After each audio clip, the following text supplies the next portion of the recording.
I'm very patriotic. I believe in Britain. Our best days lie ahead. Britain's watching. Britain's watching. Join us here on GB News. The People's Channel. Britain's news channel.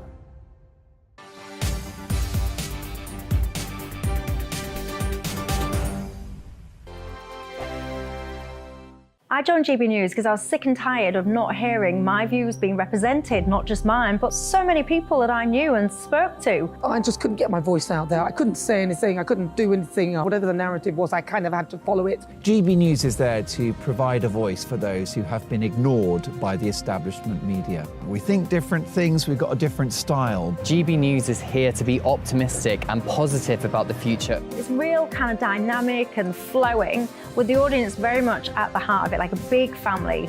Here at GB News, we talk about the things that matter to you. Hearing the voices from right across our towns and cities, especially our towns. All sides of the argument represented with a heavy dose of opinion. We're on a mission here to make a difference. And the GB News family really is here for you, and whatever time of day you can watch or listen. Britain's watching. Britain's watching. We're proud to be GB News. The People's Channel. Britain's news channel. I'm Mark White. As GB News Home and Security Editor, I cover those key issues that are so important to you. Our authorities, our communities doing all they can to combat violent crime. With the public services under unbearable strain, why are we still failing to control our borders? Defence, the first priority of any government, has been continually hollowed out. Can we trust our politicians to protect the armed forces? Join me, Mark White, on GB News. Monday to Thursday, 9 p.m. till 11 p.m. Join me, Dan Wootton. I'll bring you the sharpest takes and hottest debates. Do you not believe in prisons? I don't believe in prisons. I'm completely stunned. I guarantee you there'll be no spin, no bias, no censorship. I actually was personally quite offended by it. And no reason to go to bed. So I guess they've always been quite woke. That's Dan Wootton tonight on TV, radio and online. Monday to Thursday from 9 p.m. till 11 p.m. on GB News. The People's Channel, Britain's news channel. You've probably seen politicians interviewed 1,000 times, but we do it differently. We find out who they really are, we don't shout, we chat, and hopefully we bring a bit of light, not just heat. Did you know Kate Moss? Apparently. Do you have a pair of jeans or a pair of jeans? No, of course I don't. What would I do with them? My friends are like, oh my God, what's she doing now? Join me every Sunday at 6 for Gloria Meets, only on GB News, the People's Channel, Britain's news channel. Start the day with GB News. We catch up on all the big stories you didn't hear the night before. And take a look at what the world's talking about this morning. That's right, Monday to Thursdays from 6 o'clock. It's Breakfast with Eamon and Isabel. Straight after breakfast, join us, Bev Turner and Andrew Pearce. We're going to take you through till noon. We'll be tackling the big topics of the day, including the things that the other channels just won't talk about. If it's happening here. Wake up to mornings on GB News, the People's Channel. Britain's news channel.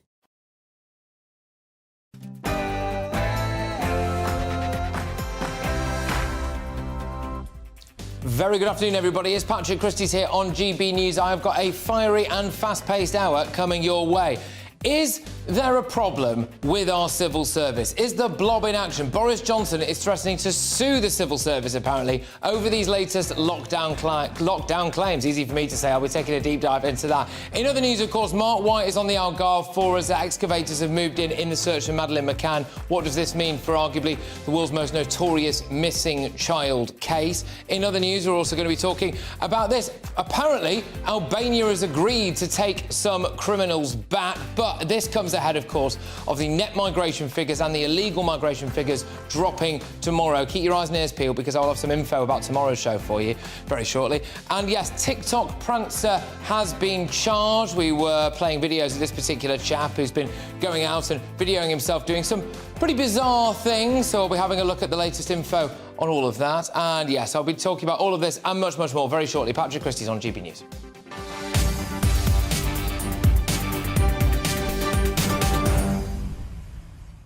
Yeah, get your emails coming in. A new email address, again, everybody, gbviews@gbnews.com. And like I said, keep watching and listening, because I will be revealing where in the country I will be tomorrow as GB News does a big net migration and illegal immigration special. Could it be near your neck of the woods? If it is, make sure that you pop in and say hello. But that email that I want to go at the top of the show is this. Do you think that this government and certain right-wing, conservative, anti-mass migration, pro-Brexit individuals are being targeted in a witch hunt by the civil service? gbviews@gbnews.com. Now, though, headlines with Ray.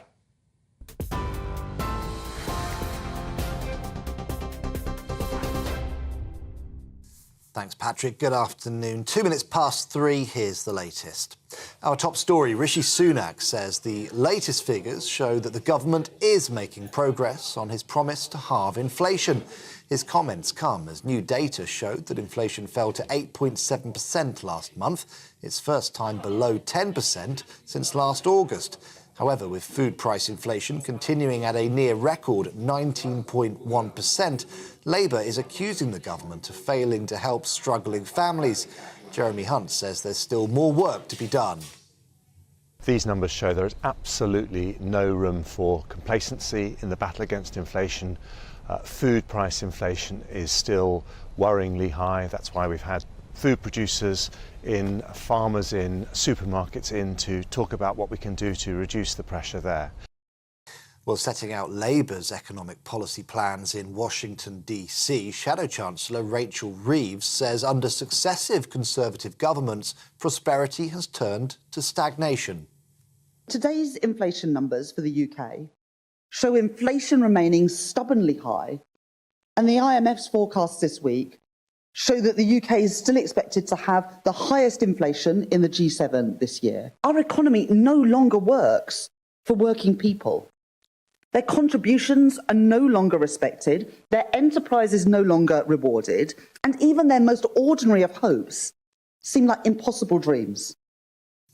The Prime Minister has confirmed that Suella Braverman will not face a formal investigation over claims that she requested civil servants to arrange a private speeding course. In a letter to the Home Secretary, Rishi Sunak said he'd been told by his independent ethics advisor that her actions do not amount to a breach of the ministerial code. The Home Secretary has apologised for the distraction that it caused to the government. The Cabinet Office has denied handing information that Boris Johnson may have broken new lockdown rules to the police, saying the decision was made by civil service officials. It comes after the former Prime Minister accused the Cabinet Office of making, quote, bizarre and unacceptable claims.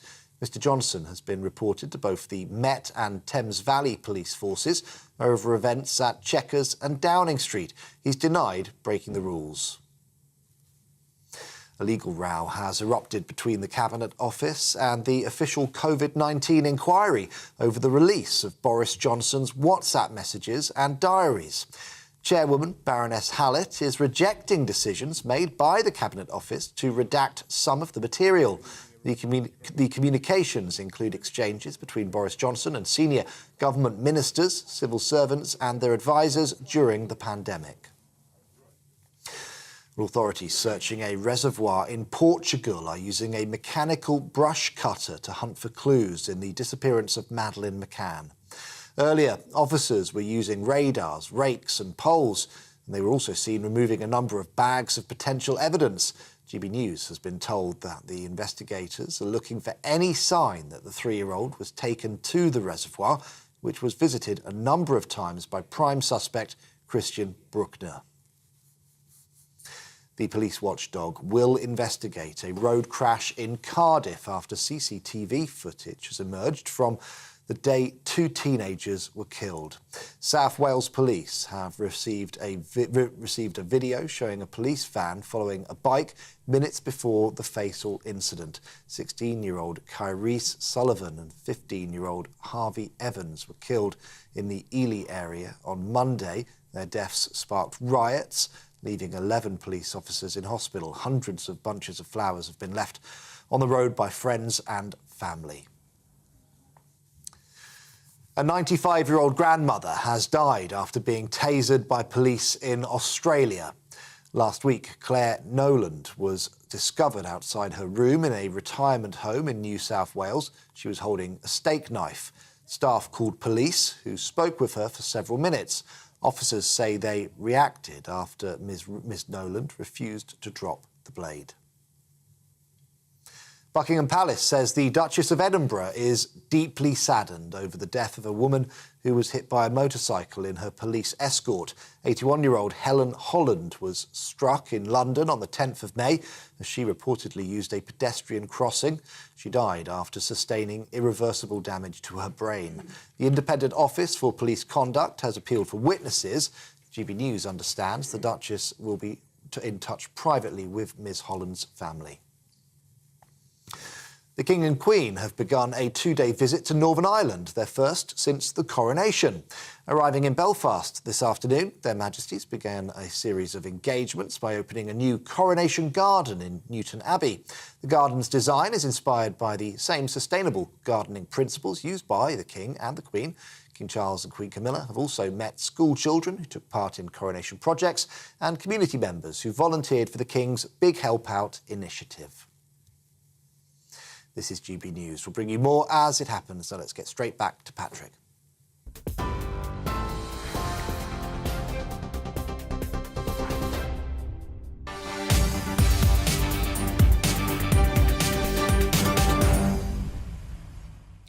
Boris Johnson is reportedly ready to sue the civil service over what he calls a lockdown stitch-up. Now, in my view, it's the civil service that needs to be investigated, not Boris Johnson, Suella Braverman and co.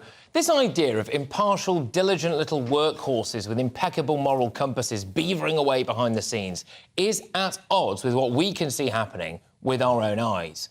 We're being asked to believe that this steady drip, drip, drip of leaks and briefings against hugely popular right-wing, Brexit-backing, anti-mass migration politicians is just a coincidence. I don't believe that for a second.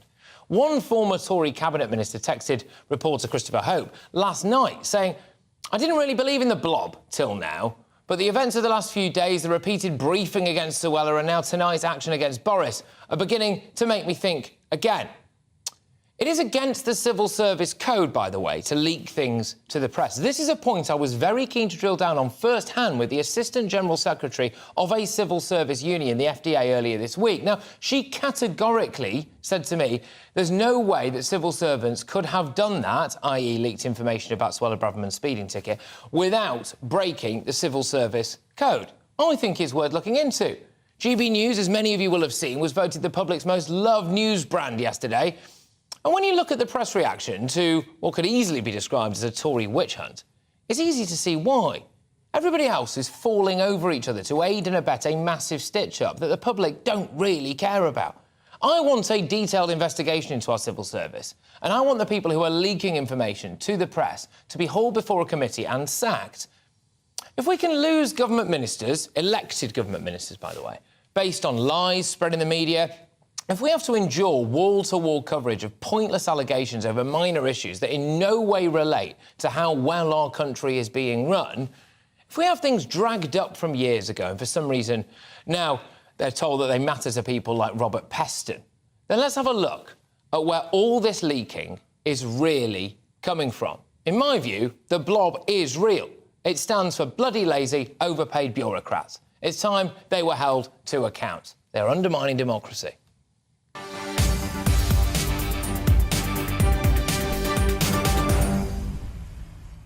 Well, that's what I think. I want to hear from you at gbviews@gbnews.com. And last night, Boris Johnson's former Brexit minister, Jacob Rees-Mogg, admitted that he'd visited the Prime Minister during lockdown. And this is where a lot of this hoo-ha comes from. Boris Johnson's diary has now been leaked without him being asked about it and all of this stuff.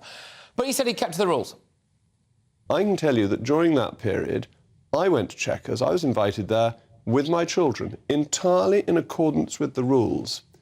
Another senior government minister was going to come, but the Prime Minister cancelled him because you were only allowed to have one family present at the time. So what would have been a meeting with the Prime Minister, the Chief Whip and the Leader of the House of Commons just had me there because you couldn't mix families. The Prime Minister was diligent about it. I'd also say that one of my children after lunch bowled out the Prime Minister and removed his middle stump, but that would be boasting.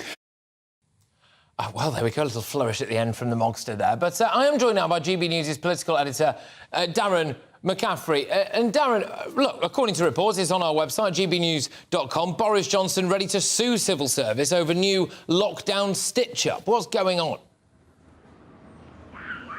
Yeah, we'll see how that goes. I'm not entirely sure that's an avenue the former Prime Minister will in the end go down. But what he has done today, quite significantly, Patrick, has essentially removed his lawyers who were working with him on the COVID inquiry. Inquiry, it must be said, he set up into the handling of the pandemic.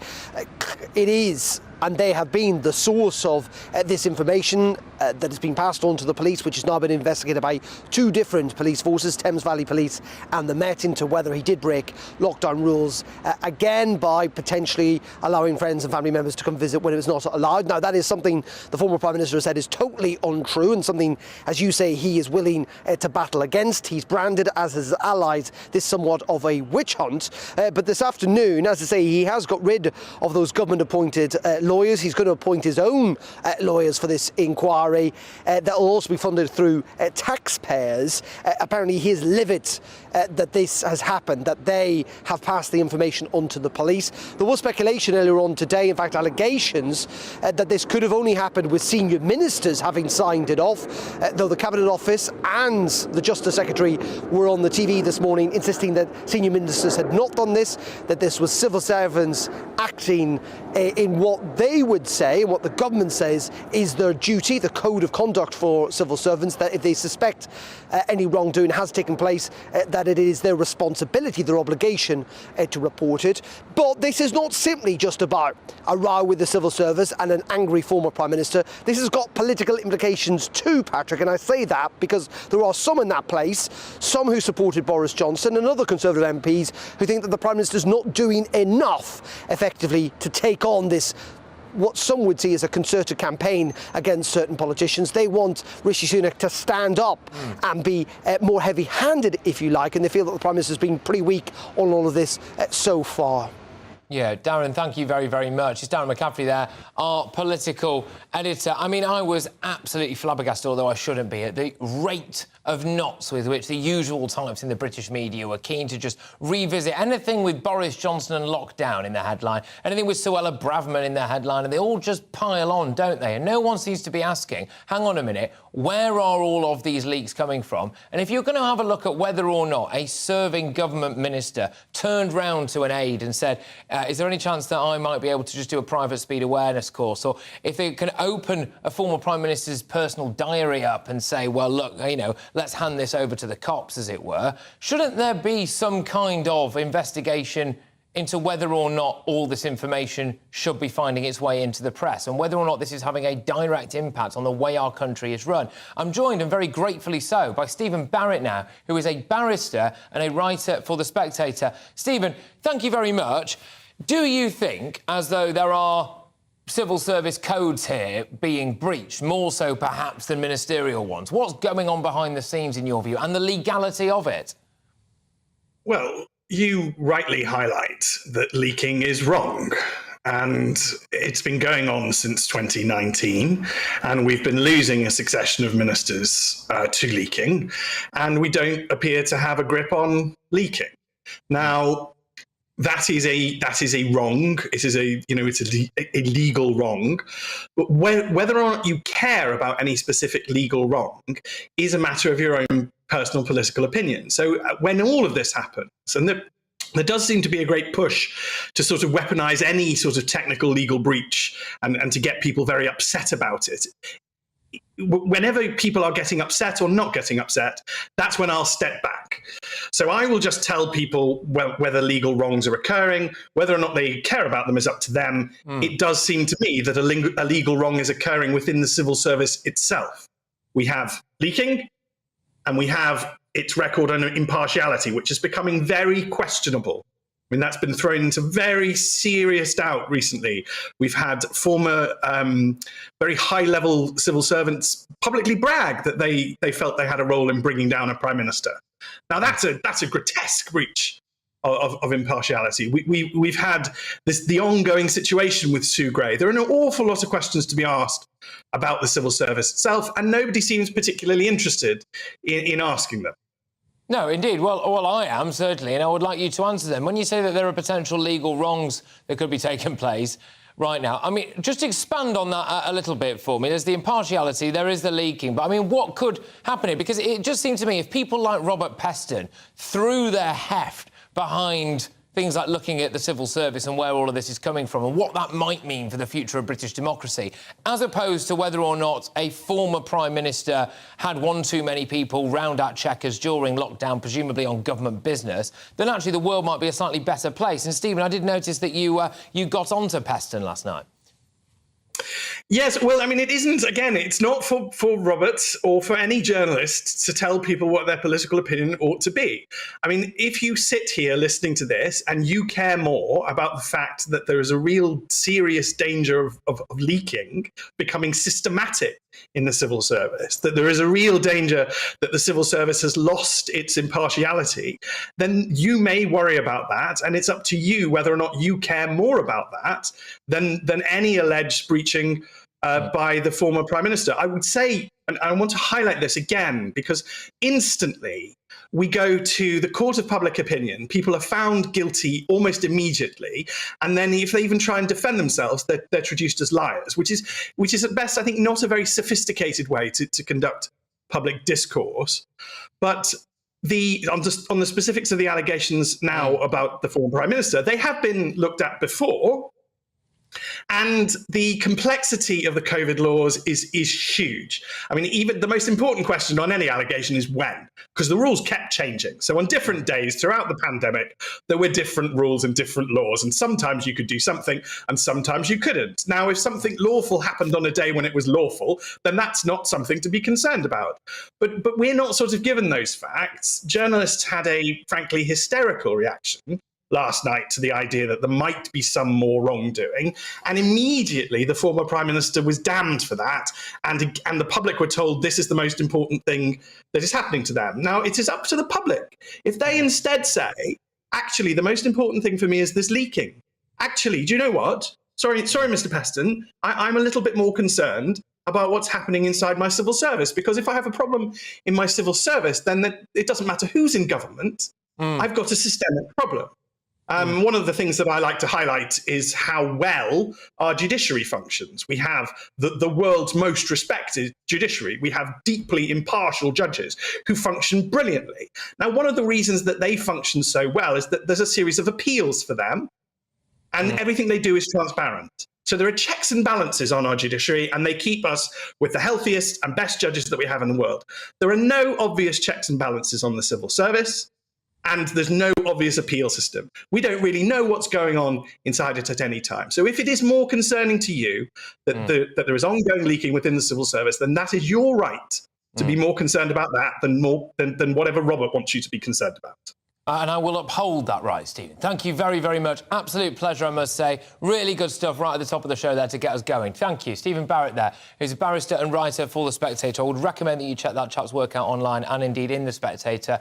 A lot of common sense said there, I think. But now to the latest in the search for Madeleine McCann. And a mechanical brush cutter has arrived at the scene in Portugal. Dozens of police officers and specialist teams are mounting a second full day of search activity in the hunt for clues surrounding Madeleine's disappearance 16 long years ago. I'm going to go over there now to our Home and Security Editor, Mark White, who is in the Algarve for us. Mark, thank you very much. Great to see you. Look, what is going on then? What's the latest developments today? Well, the very latest is we're hearing that this search will go into a third day. So it was originally scheduled for 2 days, but we're being told now from sources that it will indeed run into a third day. 3 days of searching here as heavier equipment is brought in. You mentioned that mechanical brush cutter. It's remotely controlled. It can go into the very worst of the thicket there. I'm going to pop out of the way again and just show you the the live shots because there's some activity now on this peninsula just on the west side of the Arad Reservoir. It's been already in use. We've seen it in the last couple of hours getting right in there. You can imagine, Patrick, that obviously over the last 16 years since Madeleine McCann disappeared, that there has been a lot of undergrowth, trees and bushes and the thicket that has just grown over that particular area. It's made it very difficult going for the search teams. They've been out with chainsaws and strimmers as well to help them, and they weren't helped yesterday, unfortunately, by Mother Nature, because we had a 2-hour-long intense thunderstorm that brought a premature end to the search activity. So it continues today, and now we're told that it will go into a third day. Some items have been removed. We don't know the significance of those items yet because they're being sent off to a laboratory for analysis, and it may be some time before the investigators actually know whether they're relevant to the ongoing investigation. But items recovered, again, probably not uncommon, Patrick, given that we are out in the open here. It is a beauty spot. People frequent this area and will have discarded items over the years. No, absolutely. Mark, look, thank you very, very much. It's Mark White there, who is, of course, our home and security editor, with the latest live images from the search for Madeleine McCann taking place on the Algarve. We'll get more on that as and when we get it. Now, good news and bad news on the cost of living crisis. The good news is that inflation is coming down. The bad news is that food prices are still rising at an alarming rate. I am also going to be telling you a little bit later on in the show where in the country I will be tomorrow as we plan GB News' big net migration and illegal migration special, which will be taking place tomorrow. I will be out and about. Hopefully, if you're in the area, I want to tell you where it is, I'll see you there. I'm Patrick Christys on GB News, Britain's news channel. First and foremost, I am a GB News fan, and I was before I was working here. Just love the fact that we're asking the questions that a lot of establishment media won't ask. With a bit of a twist, we not only want to inform you, but we want to keep you entertained. It's worth the drive because you get in and the team's all ready and waiting, they're itching to go, and it's a proper little family. GB News is the People's Channel. It's the audience that makes the programme sing. We're giving our viewers and our listeners a voice. I see the thousands of your letters, tweets, emails, you name it, coming in. Britain is broken. How on earth did we get into this mess? But more importantly, how do we get out of it? The establishment had their chance. Now we're here to represent you. It's time for something different. It's time for GB News. I'm very patriotic. I believe in Britain. Our best days lie ahead. Britain's watching. Britain's watching. Join us here on GB News. The People's Channel. Britain's news channel. Join me, Patrick Christys, Monday to Friday, 3 till 6. We tackle the day's news agenda like you've never seen before. It's high tempo, high octane, the most controversial topics and the best guests. You will not be able to take your eyes and ears off it. I'm not afraid to ask the questions that you really want answered. 3 till 6 p.m, Monday to Friday on GB News, the People's Channel, Britain's news channel. I'm Andrew Doyle. Join me at 7 o'clock every Sunday night for Free Speech Nation, the show where I tackle the week's biggest stories in politics and current affairs with the help of my 2 comedian panellists and a variety of special guests. Free Speech Nation, Sunday nights from 7 on GB News, the People's Channel, Britain's news channel. Every Sunday from 11. Join Michael Portillo. There will be topical discussion, looking at the week before and the week to come. So kick back and relax at 11 a.m. on Sundays on GB News with me, Michael Portillo. GB News, the People's Channel, Britain's news channel.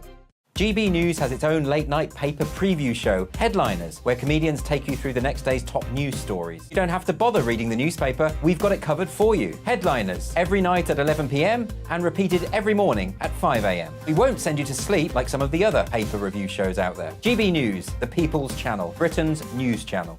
Join me, Camilla Tominey, on Sunday mornings from 9:30, taking the politicians to task and breaking out of SW1 to see how their decisions are affecting you across the UK. Bursting the Westminster bubble every Sunday morning, only on GB News, the People's Channel. Britain's watching. Monday to Thursday nights on GB News. At 6, it's Dubes & Co. 7 o'clock, Farage. At 8, join Jacob Rees-Mogg. And at 9, Dan Wootton Tonight, followed by Headliners. On TV, radio and online. This is GB News. Westminster is going around in ever-decreasing circles, followed by the media. Britain is broken. How on earth did we get into this mess? But more importantly, how do we get out of it? Join me at 7 p.m, Mondays to Thursdays on Farage, here on GB News. We will have open, rational debate. We've got to work out how Britain moves forward from this. Join us here on GB News, the People's Channel. Britain is watching.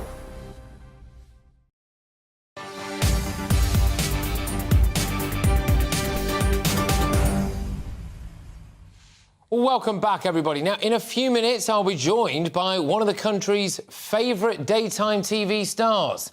And yes, I will get the experts' view on the migrant crisis, with last year's net migration figures set to be announced tomorrow. I'll be revealing exactly where in the country I'll be tomorrow, as we do GB News' net migration and, for what it's worth, illegal migration special as well. But Chancellor Jeremy Hunt says the government's target of halving inflation by the end of the year is still possible. He was speaking after it was confirmed that inflation has now fallen to 8.7%. But look, what does all of this mean in reality? We cut through the jargon here to find out what this means for the money in your pocket, for your savings, for properties, etc., etc. Here to crunch the numbers, he's our very own business and economics editor, Liam Halligan, with On the Money.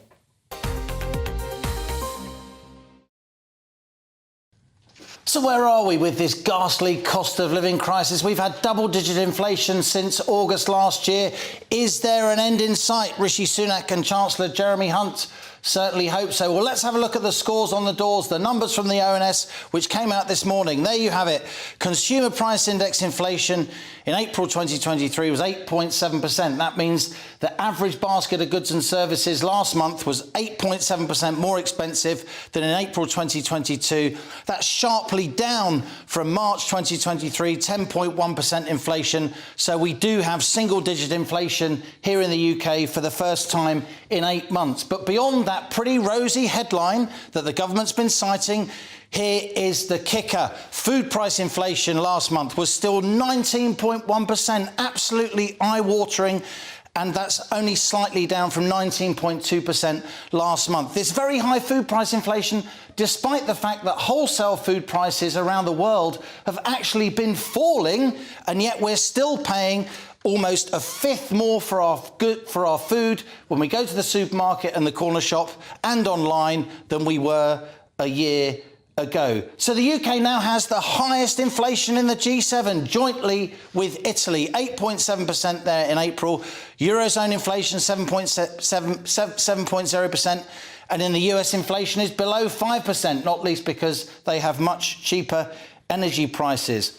Within the fine print of the numbers, there's a concept called core inflation. This is the second round effects, the impact of wage rises on inflation. This is inflation which strips out food prices, energy prices, and other things that are variable. In April, core inflation was 6.8%, higher than in March. And this is the part of these numbers that the government doesn't want you to see. This core inflation, underlying price pressures, still the highest since 1992. And of course, that will focus the mind of the Bank of England. When it comes to interest rate rises, look at the right-hand side of that graph. We've had 12 interest rate rises since December 2021, from 0.1% to 4.5% last month. It does now seem that when the Monetary Policy Committee meets on June the 22nd, we will see another interest rate rise to 4.75%.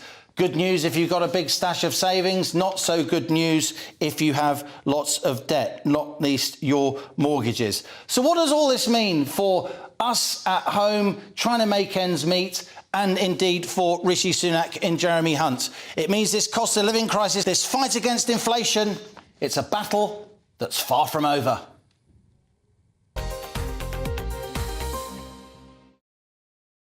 OK, so that's your economic update. Now, very shortly, I will have a special guest on to talk about, of course, the house price situation. Just a quick time now just to delve into the inbox, OK? gbviews@gbnews.com. Remember, it's a new email address. It's not .uk, it's .com. Hopefully we can all get our heads around that by now. Loads of reaction to what I was talking about at the start, which is whether or not you think there is a Tory witch hunt going on at the heart of our civil service. Hi, Patrick, you're exactly right. All these people who leak information have to be named and shamed. It's a witch hunt against the Tories. That is from Mike. Helen basically agreeing with my opening statements. This has to stop, but the pathetic government is dragging its feet as usual. It's all absolutely wicked. This is not democracy. And I think, Helen, what you're alluding to there is this idea that you can have a catalogue of democratically elected, very popular individuals who are actually arguably a member of the few group of people who are seriously trying to enact policies which the British public vote for time and time and time again, who seem to, purely coincidentally, of course, be brought down by a series of leaks. And I had a barrister on at the top of the show there. And again, it is, for my money, not difficult to understand why GB News is now the nation's most loved news brand, beating absolutely everybody else, because we are, I think, the only ones who are actually taking this with a bit of common sense attached to it, which is, hang on a minute, is it not illegal for civil servants to actually be breaking the civil service code, to be going and leaking information and bringing down government ministers? GBViews at GBnews.com. More on this throughout the course of the show. No doubt there'll be more leaks whilst I'm on air, but there's loads more still to come between now and 4 o'clock. More migrants crossed the channel on small boats this morning. I am going to look ahead to tomorrow's big announcement of the net migration figures, which are expected to be a new record, and I will be telling you where in the country I'm going to be camped up. So if you do happen to live around there, then make sure you come and say hello. And we'll cross live to Cardiff, where police are under scrutiny after Monday's fatal crash. That led to some riots as well. But now it's your headlines with Ray Addison.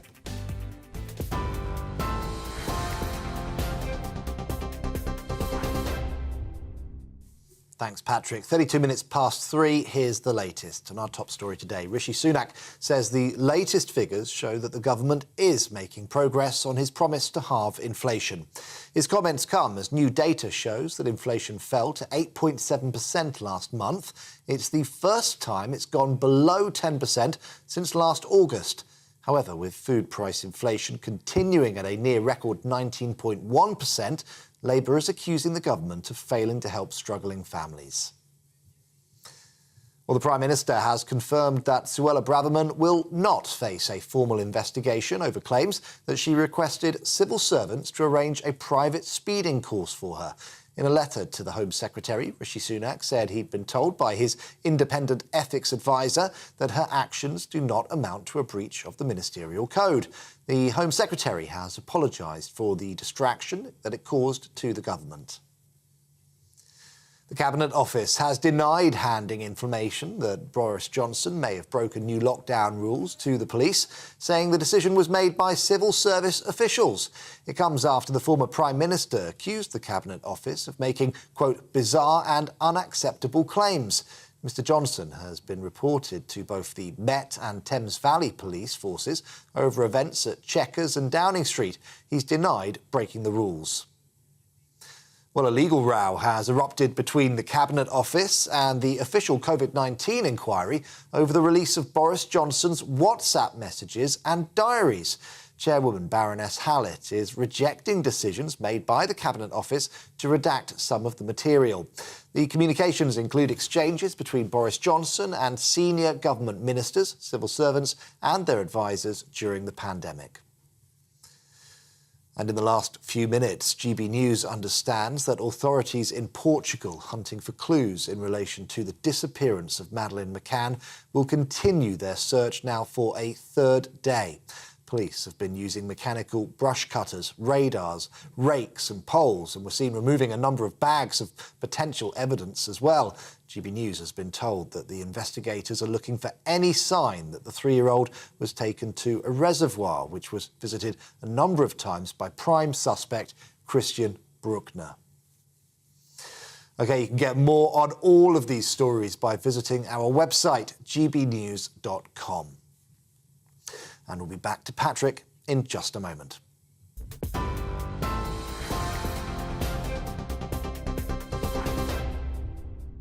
Direct Bullion sponsors the Finance Report on GB News for gold and silver investment.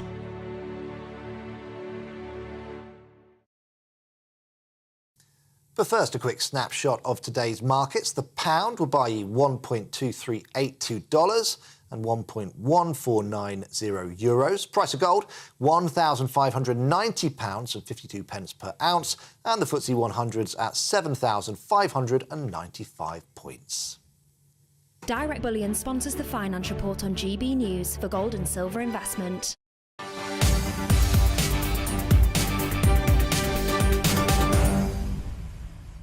OK, well, we've already dissected today's big news on inflation with Liam Halligan, and there are more economic news stories in town because house prices fell by more than 1% in March, but they're still higher than they were a year ago. In fact, they're up by 4.1% compared to last March, with a shortage of houses and interest rates still going up. Will there be a housing market crash, as some experts have predicted? Joining me now is a very familiar face. It's the property expert and TV presenter, Martin Roberts. Martin, thank you very much. Great to have you on the show. Well, I've got to ask then, will there be a property crash? Gosh, it feels like I'm in Groundhog Day. I mean, to say everything's okay and everything will just carry on as normal is not very interesting, is it? To say that we've been here at least 5, 6, 7 times in the last 40 years, it isn't very interesting. Talking about house prices going up or down is dinner party conversation, isn't it? But the reality is, unless you're in the market to buy or sell, it doesn't really matter. So I think it's about time people just chilled out about what these house price indexes are actually saying. The reality, I believe, is that house prices go up, they go down, but over time they go in one direction, and they've continued to do so for the last effectively 70 years since we started taking data. So the reality is it might go up, it might go down. Unless you're in the market to sell, don't worry about it. And anyway, property should be viewed as a medium to long-term investment. So unless you're in a situation where you have to buy or sell, don't worry about it. I mean, this is great. And to be honest with you, Martin, I don't know the next time I'll get to chat to you on air. So I am very glad that you've basically just expertly summarised and neatly kind of packaged there the property market, which allows me to talk to you about this, if that's all right. Can I ask, are you OK? Because I'm Googling your name here and all of the headlines are Martin Roberts says he has an irrational fear that he's going to die at any moment. What's going on? I'm fine. Honestly, I'm going to... Joking. Wouldn't that be a good news story? Wouldn't that be a good news story? I mean, GB News filmed Martin Roberts' imminent death. No, listen, I almost died a year ago, and it came out of nowhere. It was a health scare, and I was 3 hours away from death, and that doesn't half rock your world when it happens to you. So, yeah, I am slightly flippant about house prices, because since then, a lot of things in life have taken a bit of a different spin. It's like, does it really matter? Like, I was in Lidl's and they wouldn't let me take the plastic trolley with my stuff from the supermarket out to my car. It set off an alarm. And I was like, what do you think I'm going to do with this plastic trolley from Lidl? Will you stop being so silly when I almost died? It doesn't half shift your thing. So I should be more serious about the property pricing. It's just I've heard it all before. And we get so wound up about it. It'll change next week. It'll change next month. In general, houses are a really good thing to invest your money in. And if you can't afford them, there's lots of good ways you can go about doing it. Buying in areas where maybe house prices aren't so expensive, like where I am right now in South Wales, and then starting to build your portfolio. And if you're looking to sell or if you're looking to buy, if house prices are going in one direction, you can make it work for you. Because if you're selling your house for less, then the house you're thinking about buying is going to be less. If you're selling your house price for more, the house you're going to buy is more. So really, people get so hung up on it. And I really want people to just stop worrying about it. I wish I had your attitude to life. The things that keep me awake at night at 2 o'clock in the morning about stuff that I may or may not have done 10 or 15 years ago that are completely irrelevant to my day-to-day life. Can I just ask you, before I let you get going, Homes Under the Hammer, iconic show, fantastic stuff. What is the most bizarre situation you've ever had on that show? I mean, you meet all sorts and you see all sorts, don't you? I think, well, we do. Yes, exactly. I think it's the ones where people have super duper expectations of what they're going to achieve with very little money. There was the house in Swindon where the guy was going to do a new roof, a new extension, new electrics, damp proofs throughout, and build an extension, and ask him what his budget was, and he says £2,000. So I want to know who his builder is. A couple of things stick to mind. I didn't like it when I went into a kitchen and there was a rabbit hutch built into the kitchen units. I wasn't sure if that's so they could be closer to Thumper or Thumper could be closer to the oven. And it's always great when people take the most unlikely buildings and turn them into something. So like public toilets. And so we've had a few public toilets that have been converted into houses. So it just goes to show that if you've got the imagination, you can do anything.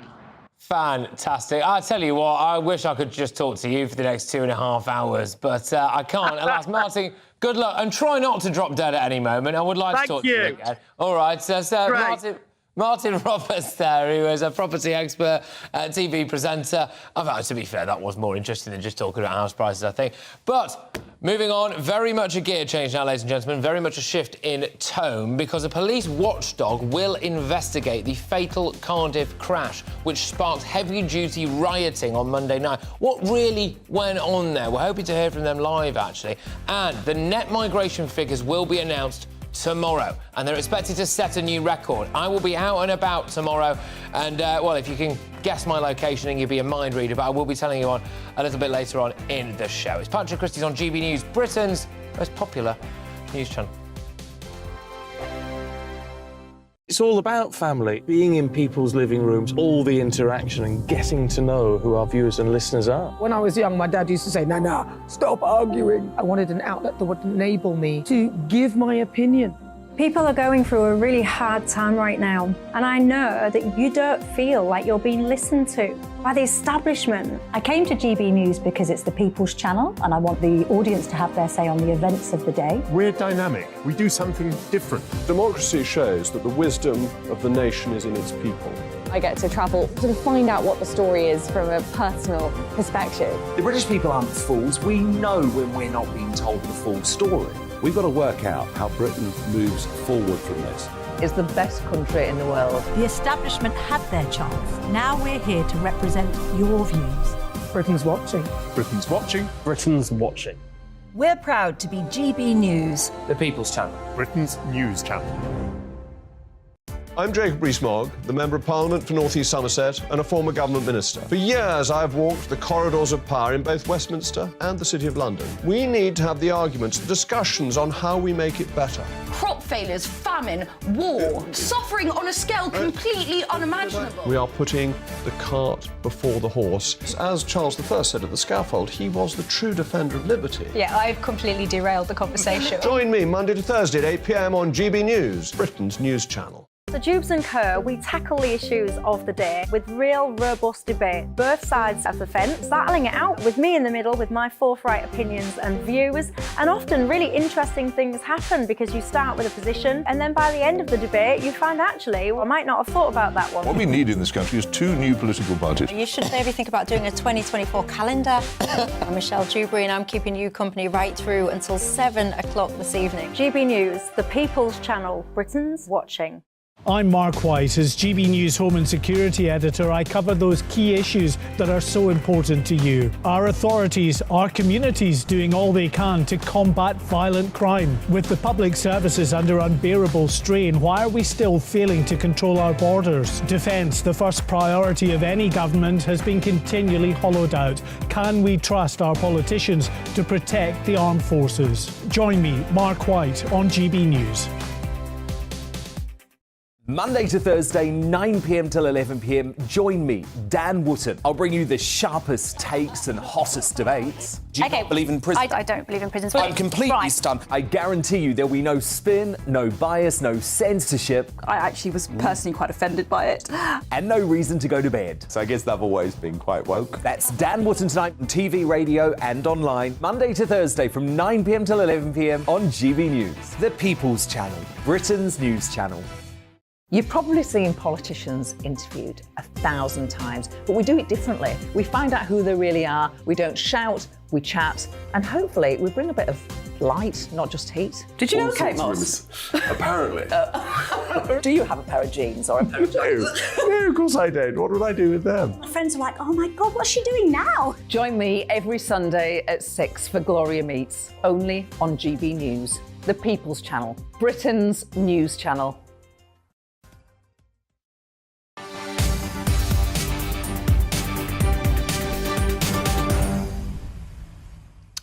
Welcome back, everybody. Right, OK, loads still to come. In just a few minutes, I will cross to Cardiff, where the police are facing more questions after 2 teenage boys sadly died in a crash on Monday. And at 4 o'clock, as Boris Johnson faces more allegations that he breached lockdown rules, ridiculous, I'll ask if there's a Tory witch hunt going on, as if I need to. A rhetorical question, that, I think, isn't it? But the net migration figures for 2022 will be announced tomorrow, with fears that they could top 700,000. In fact, to be honest with you, it'd be a bit of a result if it was 700,000, given that we've already been briefed that they might hit 1 million. I will be out and about tomorrow. I'll tell you exactly where later on. But our political reporter, Olivia Utley, has been looking at the government's migration policy, and we're going to play it now. Excuse me. Today, we are introducing new legislation to keep my promise to you, to stop the boats. Let's stop the boats. Stop the boats. It is no exaggeration to say that Rishi Sunak has staked his reputation on stopping migrants who cross the Channel illegally in small boats. But has he painted himself into a corner? Bringing down illegal migration numbers against a backdrop of intense global instability was always going to be tough. And whichever way the PM has turned over the last 6 months, he has encountered roadblocks, from rigid international human rights laws to indignant archbishops. To find out more about the scale of the challenge he faces, I spoke to some of the architects of British immigration policy over the last decade, including Theresa May's Chief of Staff, Nick Timothy. I think what everyone's realised over the last few years is with the land border, you can simply put up a wall and keep people on the other side. With the sea border, once people are crossing and they land, there's very little you can do about it. And the problem is when people do reach the country, once they actually step foot on British soil, it's then very difficult to remove them, even if they are found not to have a legitimate asylum claim. The Prime Minister and Home Secretary hope that their illegal migration bill, which faces its third reading in the House of Lords this week, will crack the problem once and for all. This bill enables detention of illegal arrivals without bail or judicial review within the first 28 days of detention until they can be removed. And that is precisely what this bill will do. That is how we will stop the boats. But if these assurances sound familiar, it's because they are. This government is unapologetic in the way in which we now have the Nationalising Borders Bill, the new plan for immigration. Is this immigration bill any different from anything that we've seen before?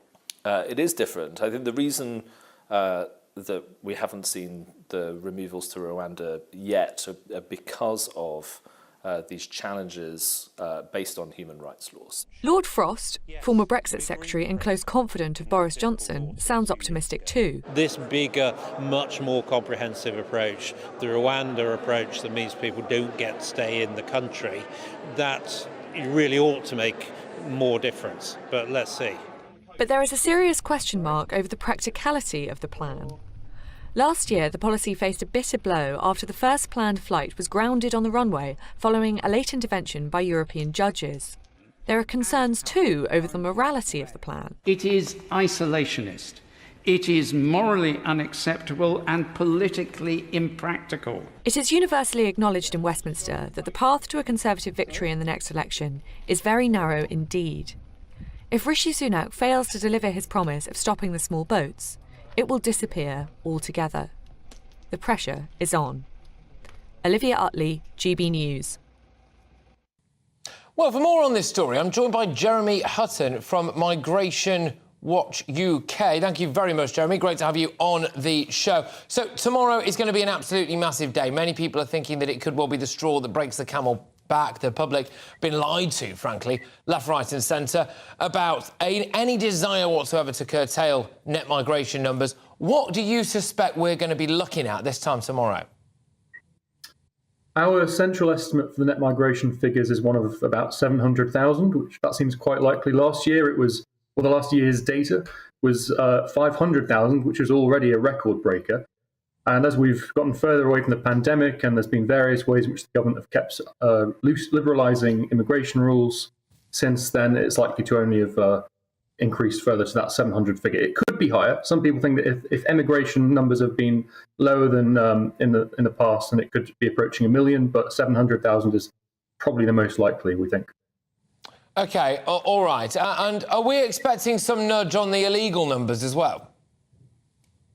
Yes, there will be. There should be. Oh no, sorry, that's a different day. The irregular migration statistics. There will be some bits on asylum seekers within the ONS data, but it's fundamentally about overall net migration, which is largely the legal element. OK, all right. And, of course, it does come on the day that it's been announced that apparently Albania have agreed to take back a couple of hundred known criminals from us, which is nice, actually, Jeremy, isn't it? It's probably the least that they could do. But do you think that this will be the day where public faith crumbles in the face of these pretty heavy-duty migration figures? Yes, I think it will, actually. I think the government have made a gamble that people only care about people coming into England via small boats. They're absolutely wrong about that. People care about mass immigration in general. They care about the pressures on the housing market, the NHS, the schools, on their changing communities. It all is very important, and I think people feel very betrayed after 13 years of Conservative governments promising to bring down immigration and doing completely the opposite. Yeah, look, Jeremy, thank you very, very much. We will be chatting, I imagine, tomorrow anyway. Great to have you on the show as we look ahead, of course, to our big migration special tomorrow. Jeremy Hudson from Migration UK. You heard it there, OK? So the predictions potentially around 700,000 net migration. What do you make of all of that? We'll be taking a deep dive into the numbers tomorrow. We'll be dissecting them with a fine-tooth comb. Because I don't know about you, but plenty of people feel lied to. They feel as though they're being told that they're consistently enriched and they are better off as a result of massive levels of mass migration into this country. There can be no doubt that migration does have benefits. There can be no doubt about all of that. But when you look around at the moment, do you feel better off? Do you see public services that are running more smoothly? Do you see infrastructure that can actually cope with it? I suspect the answer is no. And then do you see a party that feels like it's being honest with you? Do you see any party that feels like it's being honest with you? Do you feel as though, frankly, this country's culture, perhaps, is being lost? But you can get loads more on that story on our website. Simply head to gbnews.com, where you'll find the best analysis, strong opinion, and as well, of course, as the breaking news latest. But in other news, the police watchdog will independently investigate the build-up to the fatal collision involving two teenagers in Cardiff, which sparked a night of heavy-duty riot. CCTV footage shows a police van following a bike about half a mile from the crash site just minutes before the incident, but the police commissioner for South Wales had denied any chase took place, a line that he is sticking to despite this footage. Let's go to Cardiff now and get the very latest from our national reporter, Paul Hawkins. The latest update on this developing story is that South Wales Police will hold a press conference, they'll give a statement and then take questions from the media at 4:30 this afternoon. There are a lot of questions and not very many answers surrounding this incident. We know that the police are referring themselves to the IOPC, the Independent Office for Police Conduct, who will, they have confirmed today, that is the other line in this story, they will carry out an investigation into the way police handled both the incident leading up to the boy's death and then the way they handled it afterwards, namely that they said that there were no police vehicles involved in any sort of chase.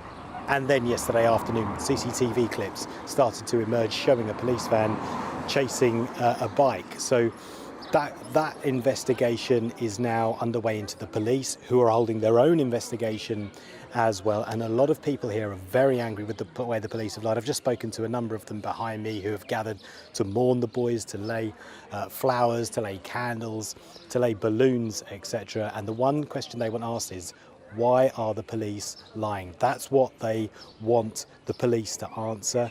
As I say, the police will be taking questions at 4:30 this afternoon, and then at 6 o'clock here in Snowdon Road, there will be a candlelit vigil and blue balloons will be released. The public are being invited to bring blue balloons to be released in memory of the boys who passed away on Monday evening. So a lot of anger here, a lot of grief from the local community, and a lot of the spotlight falling on South Wales Police and indeed the Police and Crime Commissioner, Alan Michael, who only this morning, was still denying that there had been any sort of police chase or any sort of police involvement in a chase of the boys. Paul Hawkins, our national reporter in Cardiff. We will have a lot more on that as and when we get it, potentially even hearing from the police in that area.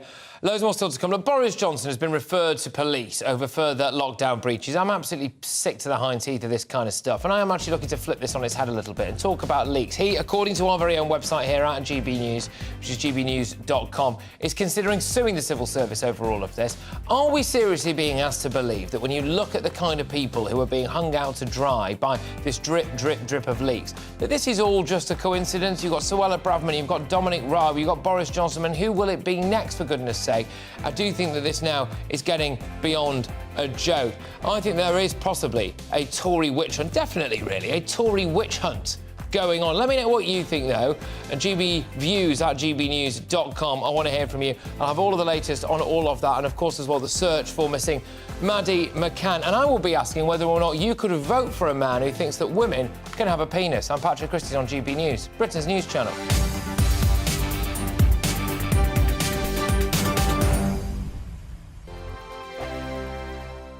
First and foremost, I'm a GB News fan, and I was before I was working here. Just love the fact that we're asking the questions that a lot of establishment media won't ask. With a bit of a twist, we not only want to inform you, but we want to keep you entertained. It's worth the drive because you get in and the team's all ready and waiting, they're itching to go, and it's a proper little family. GB News is the People's Channel. It's the audience that makes the programme sing. We're giving our viewers and our listeners a voice. I see the thousands of your letters, tweets, emails, you name it, coming in. Britain is broken.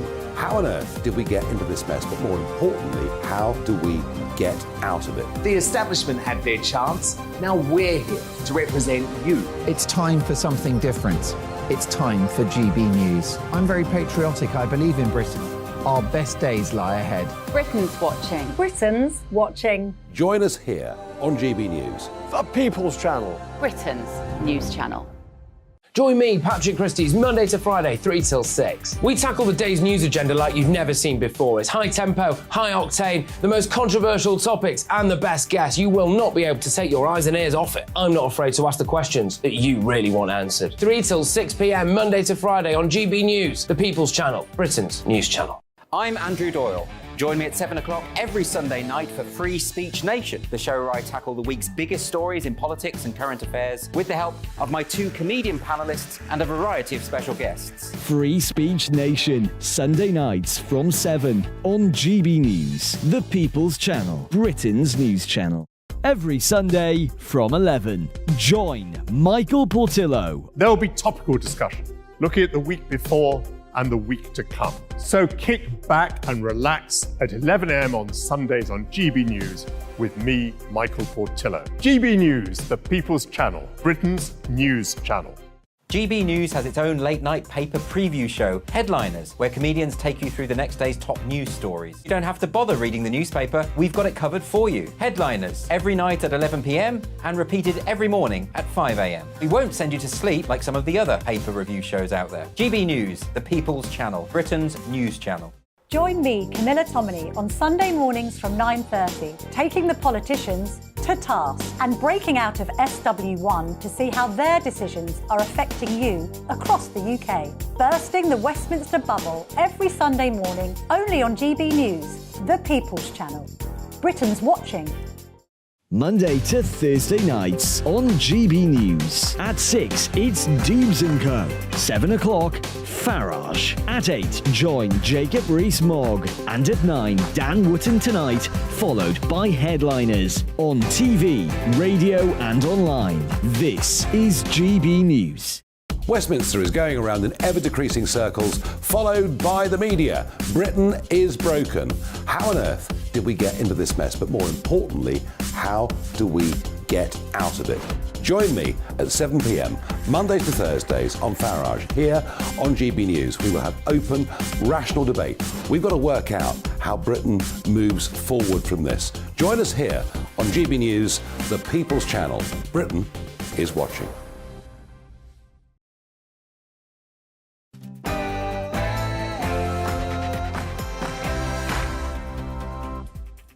Very good afternoon, everybody. It's just gone 4 p.m. You're with me, Patrick Christys, on GB News. It's a firecracker of an hour. Here's what's coming up. Is it time now for an investigation into the impartiality of our civil service? Is it undeniable that there is a witch hunt taking place against good, proper Tory ministers, or actually, are they just doing their job? More on that. Right, OK, we're also going to be talking about this, of course. We are on the Algarve as the search for Madeleine McCann continues. Will we finally get some answers into arguably the world's most notorious missing child case as well? Is the economy stupid? That's right, yes, the latest economic numbers are out. Some good news, some bad news, but we'll pick through the bones of it all with you. What does it mean for the money in your pocket? Have we just turned a corner, people? And this as well. Would you actually vote for a man who thinks that women can have a penis? Because that is what one political leader has come out and said. I find it absolutely staggering. If they can't be honest about that, then frankly, what's the point? We might as well all pack up and go home. And this, yes, that's right, tomorrow it's a massive day, not just for me, not just for GB News, but for all of you, because the net migration numbers do finally drop. They are predicted to be record levels, absolutely catastrophic numbers. And where in the country will I be tomorrow? I'll be doing a GB News immigration special. And if you're in the area, I hope to see you there. I'll tell you very shortly. Patrick Christys on GB News.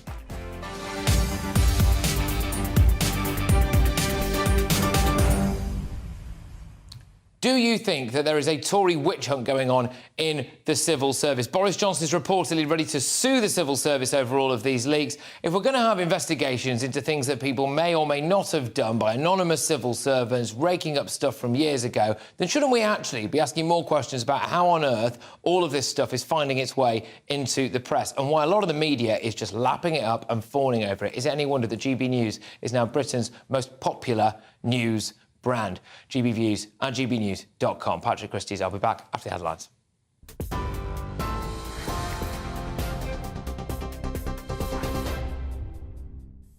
Patrick, thank you. The top story on GB News today. Rishi Sunak says the latest figures show the government is making progress on his promise to halve inflation.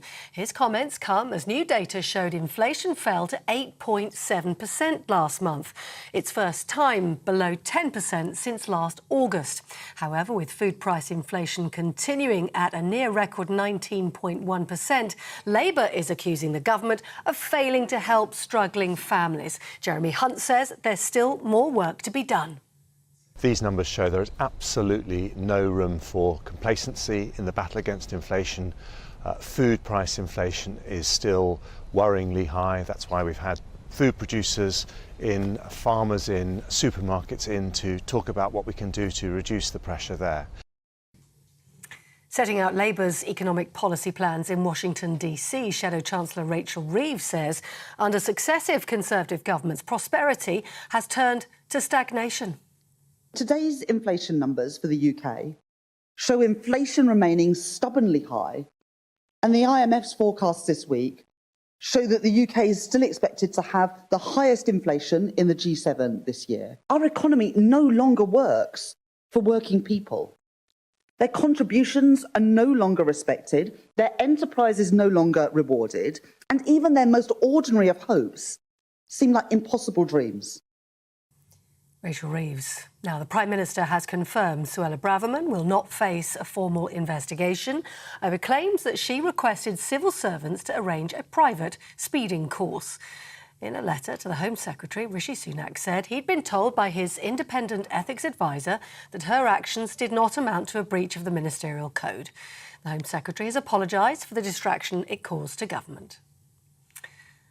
Now, the Cabinet Office has denied handing information that Boris Johnson may have broken new lockdown rules to the police, saying the decision was made by civil service officials.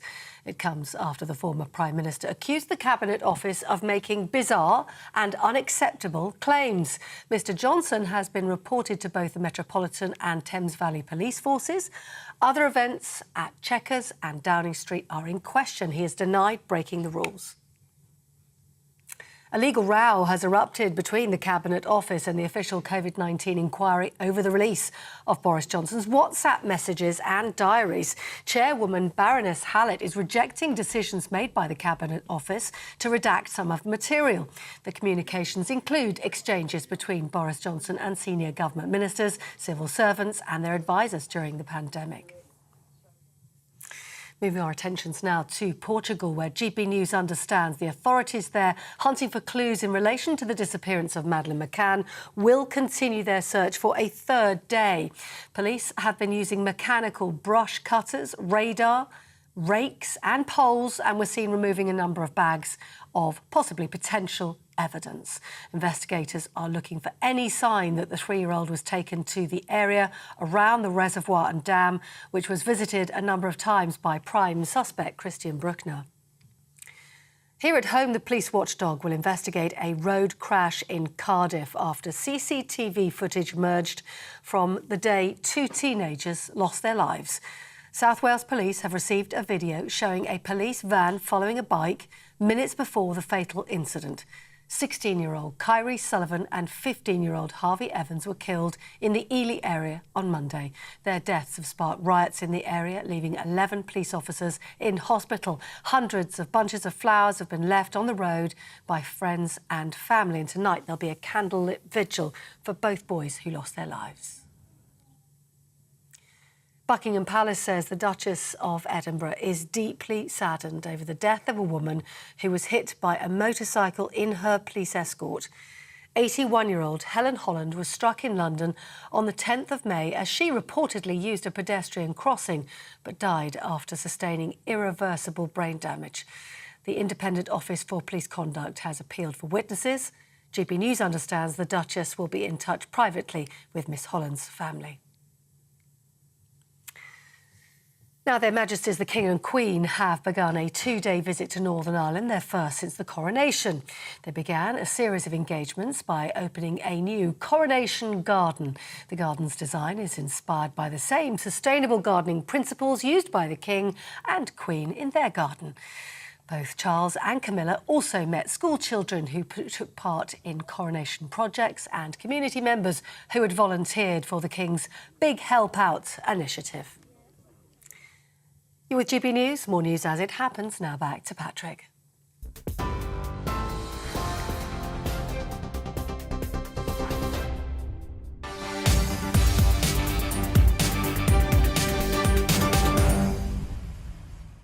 I am starting this hour with a pretty simple question. Is there a Tory witch hunt going on? I'm asking that in the wake of 2 big stories over the last few days, and frankly, we could put a collage behind me, couldn't we, of all of this stuff that's been breaking over the past year or 2 years. This morning it emerged that Suella Braverman will not face an investigation for asking officials whether she could have a private speed awareness course. Brilliant. Good. That is the right thing to do. It would have been utterly bonkers had she had to go or face some kind of inquiry into this madness. Rishi Sunak consulted his ethics advisor over the case before deciding the matter did not amount to a breach of the ministerial code. But Boris Johnson has now been referred to police over further potential lockdown breaches. He's ditched government-appointed lawyers representing him. I'm not surprised, given the way it's gone so far. Last night, Boris Johnson's former Brexit Minister Jacob Rees-Mogg said that he'd visited the Prime Minister's home during lockdown, or at least Chequers, but said that he'd kept to the rules.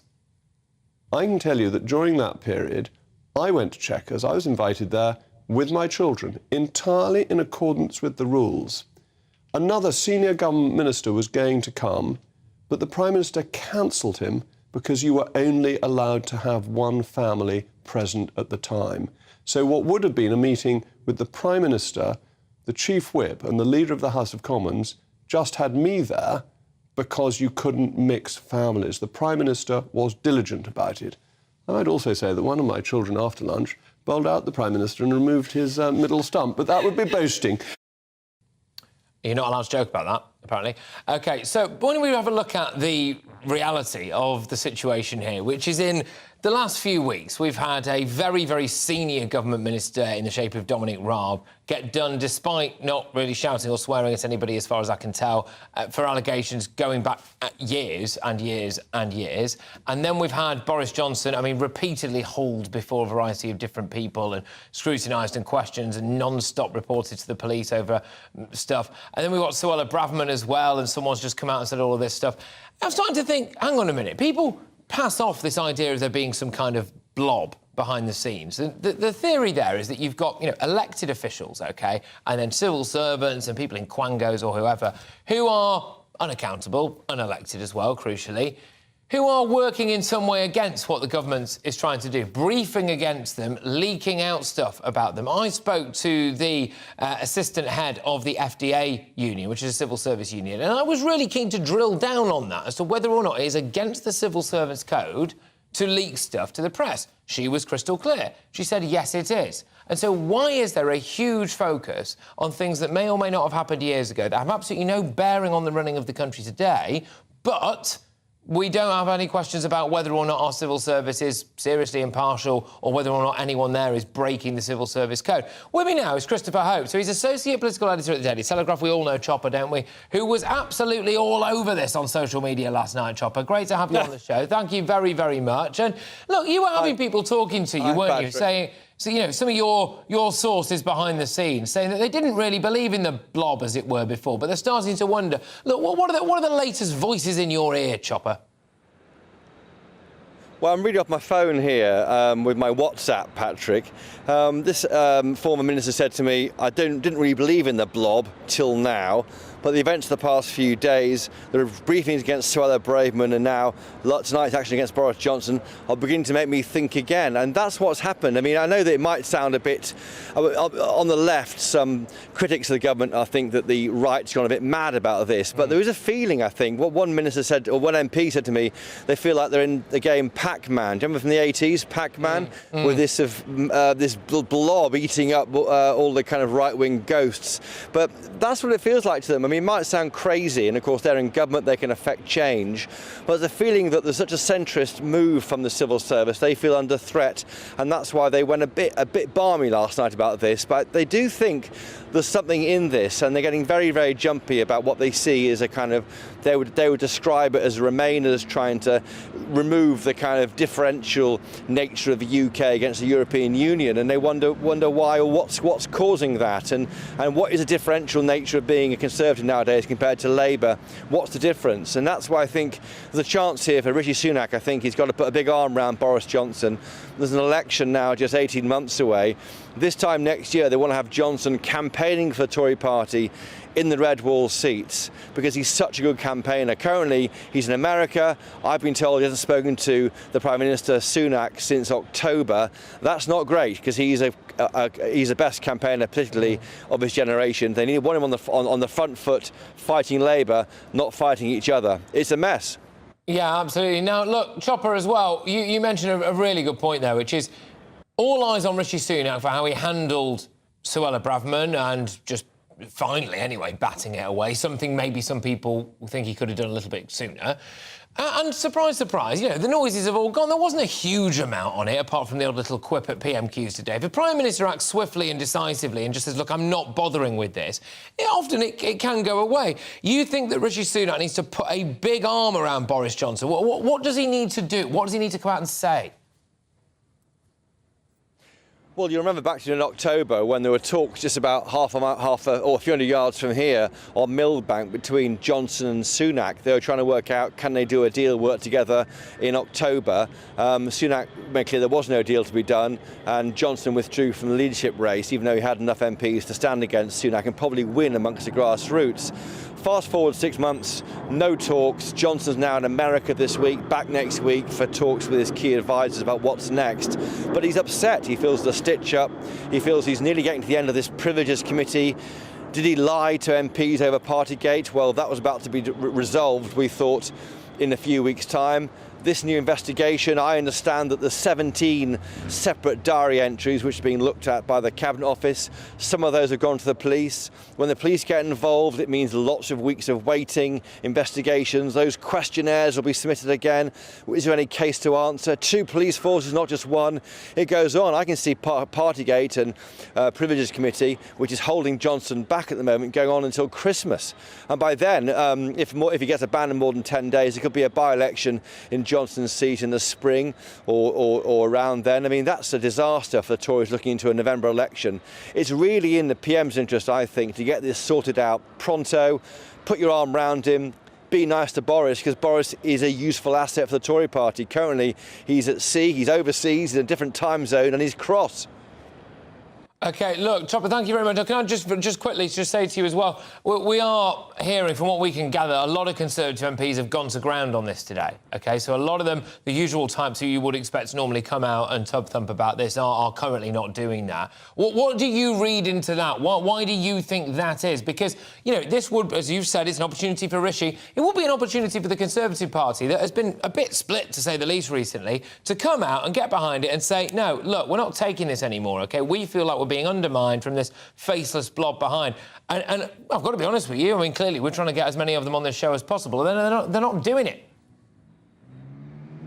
Well, you've had Jacob Rees-Mogg on your clip there, but that's about it. Yeah, I mean, I think there's a feeling that there's no alternative to Rishi Sunak. So why would you go on TV and start saying that there's a blob that's trying to neuter the right of the Tory party? Why do that when there's no actual alternative to him? Boris Johnson can't go anywhere. No one in Parliament behind me is telling me, not the usual suspects, they are not telling me there are letters going in on Sunak. You can't even do a vote of no confidence in the Prime Minister until October, because he's safe for a year under the rules. Therefore, there's no real political benefit from stirring the pot now publicly about the Prime Minister. And that's why I'm on and they aren't. Yeah, well, I'm very pleased that you are, can I just say, because you are a beacon of light in a dark and bleak existence. Thank you very much. That's Christopher Hope there. Of course, who is the Associate Political Editor at the Daily Telegraph. Loads more on this story. It's not going to go away. Why is it not going to go away? Because until something changes, we're continuing to see all these leaks and all of this stuff. It does appear to me to be getting increasingly desperate, doesn't it? How much stuff can we rake up from the past that finds its way out? And when will the questions start to be asked by, the vast majority of your usual media types about how on earth all of this is getting out into the press and why it's given so much traction? You would not believe the glee on the faces of a lot of the people yesterday. Oh, is that something about Boris Johnson? Is it something about Partygate?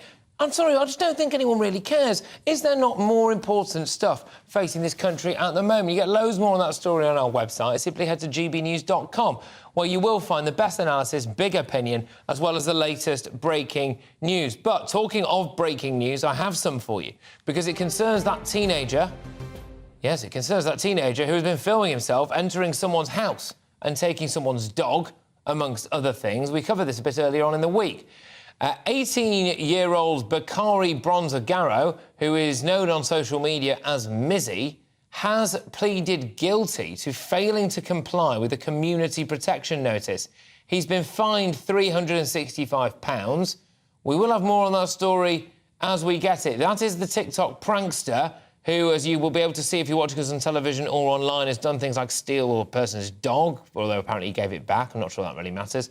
Walking into people's houses, going into libraries and tearing books out, and just generally being a bit of a nuisance, really. Well, that breaking news there is, of course, that he has now pleaded guilty to failing to comply with the community protection notice and has been fined £365. Like I said, more on that as we get it. But it speaks volumes, doesn't it, I think, about, the state of mind of the younger generation, what TikTok can do to people, what people are willing to do for clicks, and also, dare I say it as well, the state of parenting in this country. Because if I'd have produced a video along those lines, I think my parents would have been straight on me. But there we go.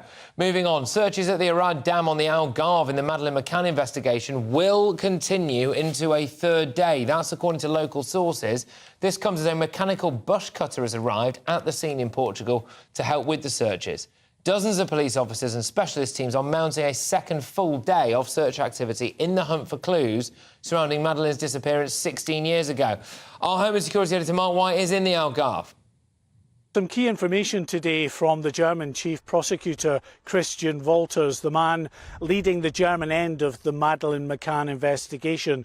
Now, he says that tip-off, that key intelligence that led them to instigate this new search for clues in the Madeleine McCann mystery so long after she disappeared in 2007 was not the result of a confession by their prime suspect, Christian Bruckner. Now, he's being held in a German prison after being convicted on serious sex offence charges. He's always denied any involvement in the disappearance of Madeleine McCann, so perhaps no surprise that the information has not come from him. The German Chief Prosecutor prosecutor, though not going into any kind of detail about where the intelligence came from. But the search itself, again, for a second day, it's intensive. I'm just going to get out of the way and allow the camera to zoom in there towards that search area. You see the white forensic tents there on this small peninsula that is jutting out into the Arad Reservoir.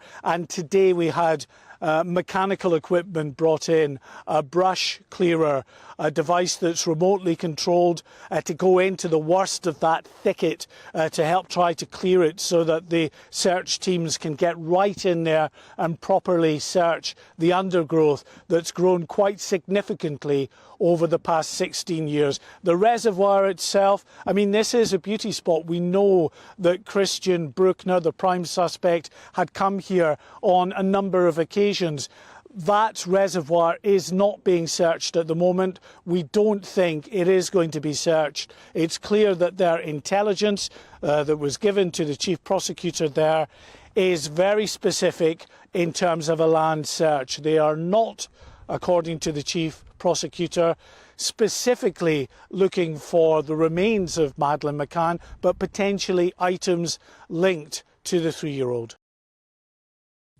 Mark White there on the Algarve for us. We will, of course, be keeping you right up to date with any developments in that search for Madeleine McCann, and we will bring that to you as soon as information is fed back to us here on that. But there is good news and bad news on the cost of living crisis. Yes, the good news is that inflation is coming down. The bad news is that food prices are still rising at an alarming rate. What does all of this really mean for the money in your pocket?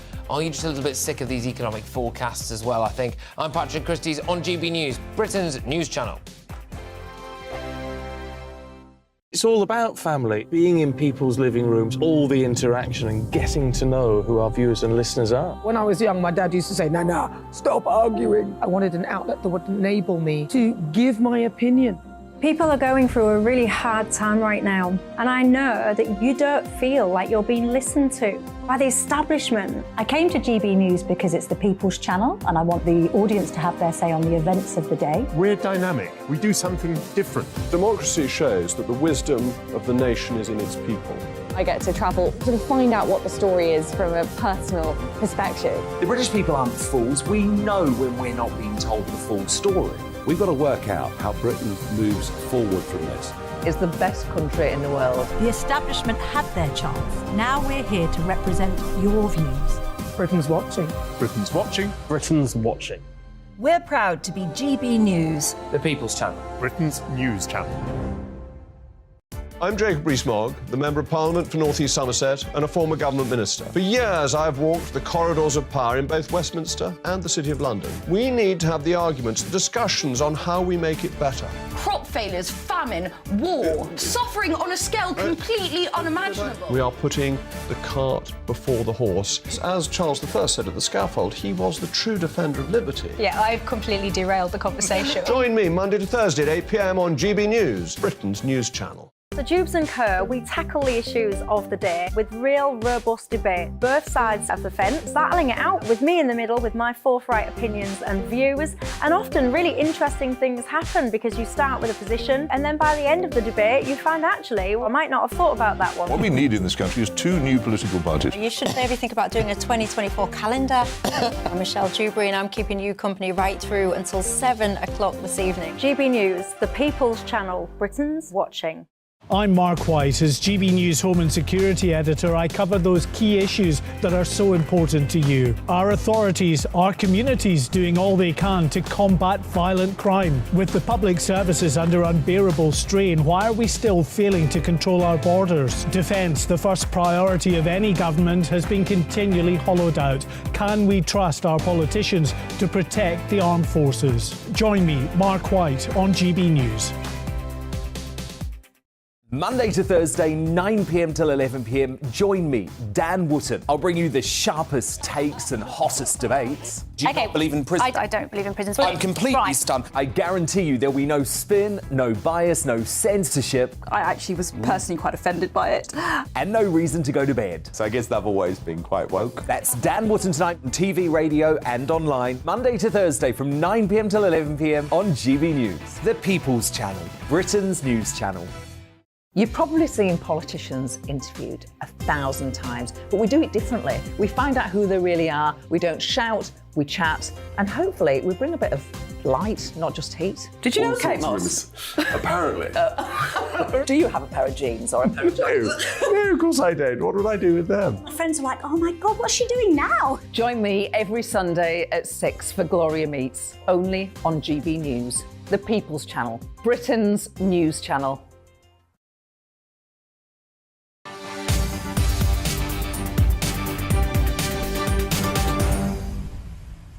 Welcome back, everybody. Now, in a few minutes, we will hear from police in Cardiff on that investigation into the fatal crash that led to Monday's heavy-duty riots in the area. And I will get the experts' view on the migrant crisis as well, with last year's net migration figures set to be announced tomorrow. And I will be telling you all, a few of you have guessed the location, where I will be tomorrow for our net migration special here on GB News. But Chancellor Jeremy Hunt says the government's target of halving inflation by the end of the year is still possible. And this comes as this morning's official figures are revealed, and they show that UK inflation has fallen to 8.7%. But here to run us through this and much more is our economics and business editor, Liam Halligan, with On the Money.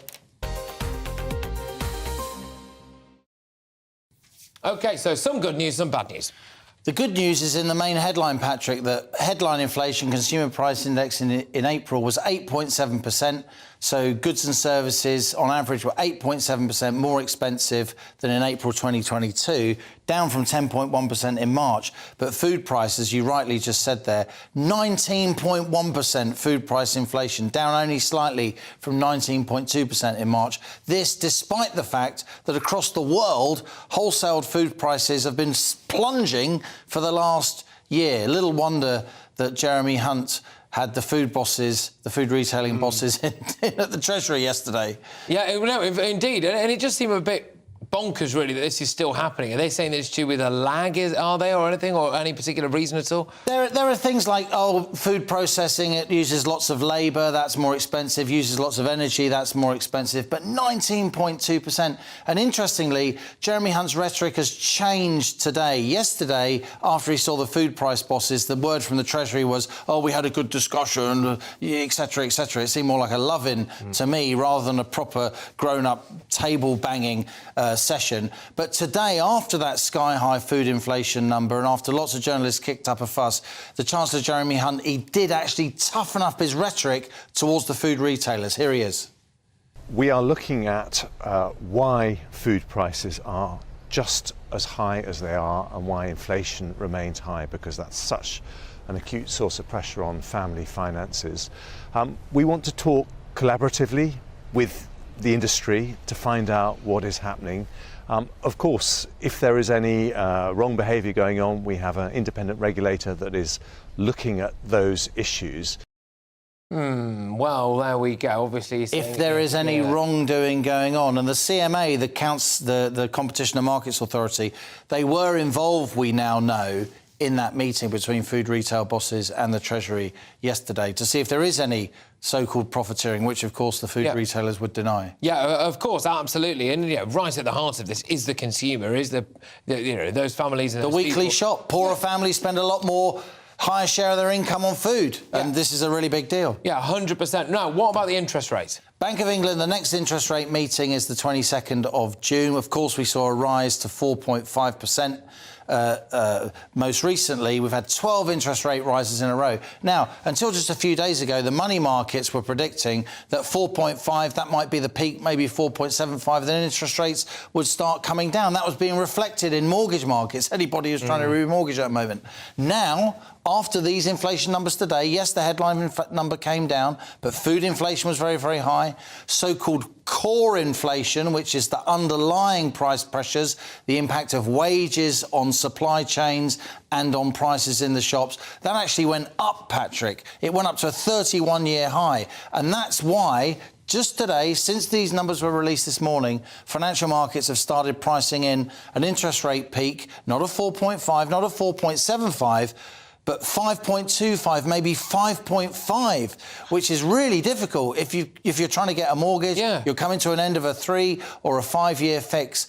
When you fix it like 1.5 or 2 back then, that's really going to upend your household finances. And it's interesting to me on a political point that, remember that Liz Truss Kwasi Kwarteng mini budget when, you know, everybody's, oh, they've wrecked the economy, the markets have gone mad.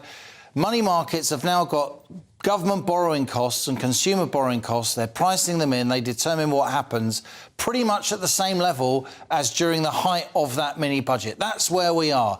A lot of journalists haven't picked up on this. Over the next few days, they will. There's going to be a complete rerun of who was right back in September. What really caused financial markets to go haywire, given that financial markets do not like high taxes that we've got now, they do not like high government spending, and they certainly don't like high inflation. I want you to drill down on that for a bit for me, please, Liam, because, you know, we were saying at the time, we were one of the only outlets, I think, who was saying at the time, look, maybe there is a bit too much hysteria here about what's been going on, and let this play out, and of course it didn't. And then it's the old trope you can wheel out about Truss crashed the economy, and look at all of this, we're still paying off. And then now we're kind of back to a similar level where we were then. Look, she definitely made mistakes. I've said that to her face, and indeed to Kwasi Kwarteng. It's my job to know these people and to suss them out and work out how their minds work and assess their policies on behalf of the public. She tries to do too much too soon. To try and lower the top rate of tax in the middle of a cost of living crisis was politically tin-eared, but it's clear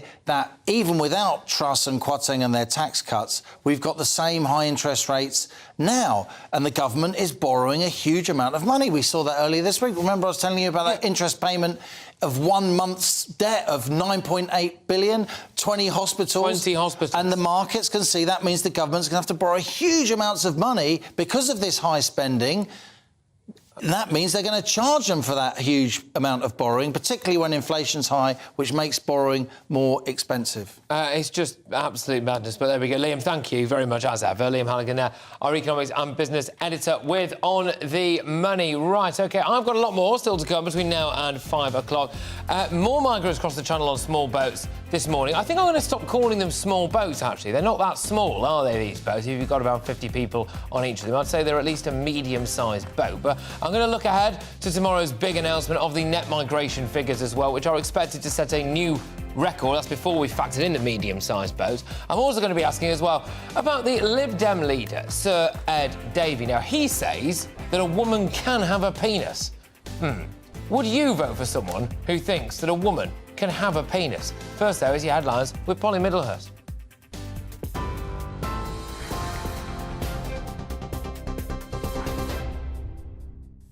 Patrick, thank you. The top stories this hour. Rishi Sunak says the latest figures show the government is making progress on his promise to halve inflation. His comments come as new data shows inflation fell to 8.7% last month. That's the first time the figure's gone below 10% since last August. However, with food price inflation continuing at a near-record 19.1%, Labour is accusing the government of failing to help struggling families. Also in the news today, the Prime Minister has confirmed Suella Braverman will not face a formal investigation over claims that she requested civil servants to arrange a private speeding course for her. In a letter to the Home Secretary, Rishi Sunak said he's been advised by his independent ethics expert that her actions did not amount to a breach of the ministerial code. The Home Secretary has apologised for the distraction it caused to government. And the Cabinet Office has denied handing information that Boris Johnson may have broken lockdown rules to the police, saying the decision was in fact made by civil servants. It comes after the former Prime Minister accused the Cabinet Office of making bizarre and unacceptable claims. Mr Johnson has been reported to both the Metropolitan and Thames Valley Police forces about events at Chequers and Downing Street. He denied breaking any rules. And GB News understands the authorities in Portugal, hunting for clues to the disappearance of Madeleine McCann, will continue their search for a third day tomorrow. Police have today been using mechanical undergrowth cutters, radar, rakes and poles, and were seen removing a number of bags from the scene. GB News has been told the investigators are looking for any sign that the 3-year-old was taken to the area around the Arade Dam and Reservoir, which was visited a number of times by the prime suspect, Christian Bruckner. on TV, online, DAB+ radio and the TuneIn app. This is GB News. Back now to Patrick.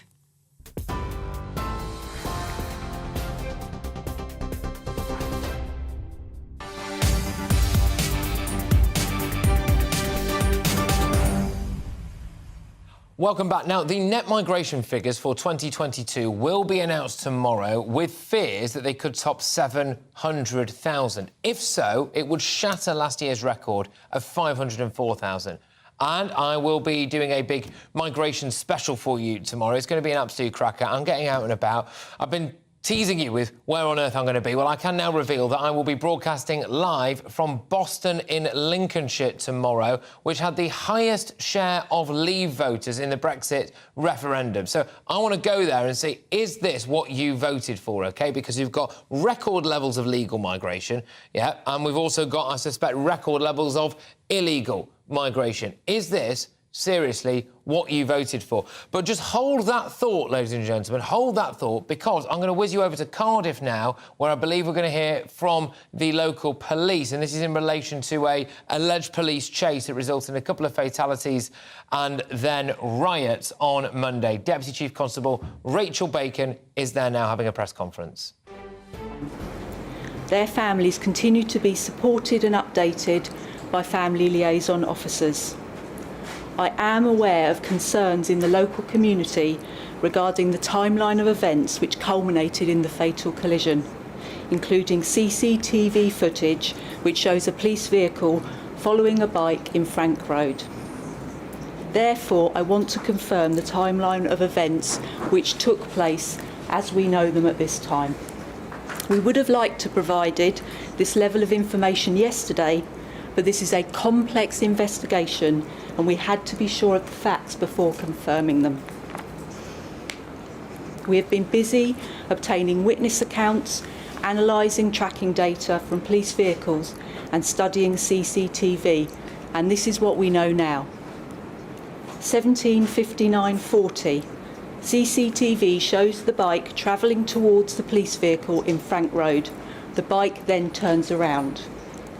18:00:52, the bike is followed by the police vehicle, which you have already seen on CCTV images. Neither blue lights or sirens were in use. 18:01:18, police vehicle is at New Ely Church roundabout and travels through Archer Road, Stanway Road and Howell Road. 18:02:31, police vehicle turns onto Grand Avenue. 18:02:18 to 18:02:41, this is the approximate time of the road traffic collision on Snowdon Road. At the time of the collision, the police vehicle is in Grand Avenue, half a mile away from Snowdon Road. 18:06:59, the police vehicle is on Cowbridge Road West when it receives information about a road traffic collision. Officers illuminate blue lights and make their way to the collision scene. There was no police vehicle in Snowdon Road at the time of the collision, and we believe there were no other vehicles involved in the incident. We have based this on witness accounts, tracking data and CCTV. We have made a mandatory referral to the Independent Office for Police Conduct to ensure the matter receives independent scrutiny. We will provide them with all the information we have, and they will undertake an independent investigation. I will now turn to the violence and disorder which happened in Ely on Monday night. Nothing can excuse this. Property was damaged and people were scared in their own homes. Our focus now is to fully cooperate with the IOPC investigation into the circumstances of the collision and to investigate the appalling scenes that followed. We are appealing for witnesses, information and footage from mobile phones and social media. We have already recovered around 180 pieces of body-worn video footage from police officers at the scene, and this number is expected to grow. Officers are also going through hundreds of hours of public CCTV and videos posted on social media. Anyone aware who has footage of Monday's events can upload it to our link on our website. We are extremely grateful for the support of the community so far and urge anyone with any information to come forward to us. I will now take questions. Could you just confirm what this assumed chase was about? Why were you following the bike? And what was the last point at which the police were actively following it? Listening to your timecodes there, if I got them correctly, it seems to be just a few seconds before the fatal collision. That, of course, contradicts what we initially thought, that there was no police chase. So what was the cause for the chase, and at what point did you stop chasing? I want to be as transparent and open as I can with the communities of Ely so that they understand what has happened. I've set out the timeline based on the factual information that we have, but the IOPC are conducting an independent investigation. Any pursuit has taken place, so I can't fully answer your question today, and for that I apologise.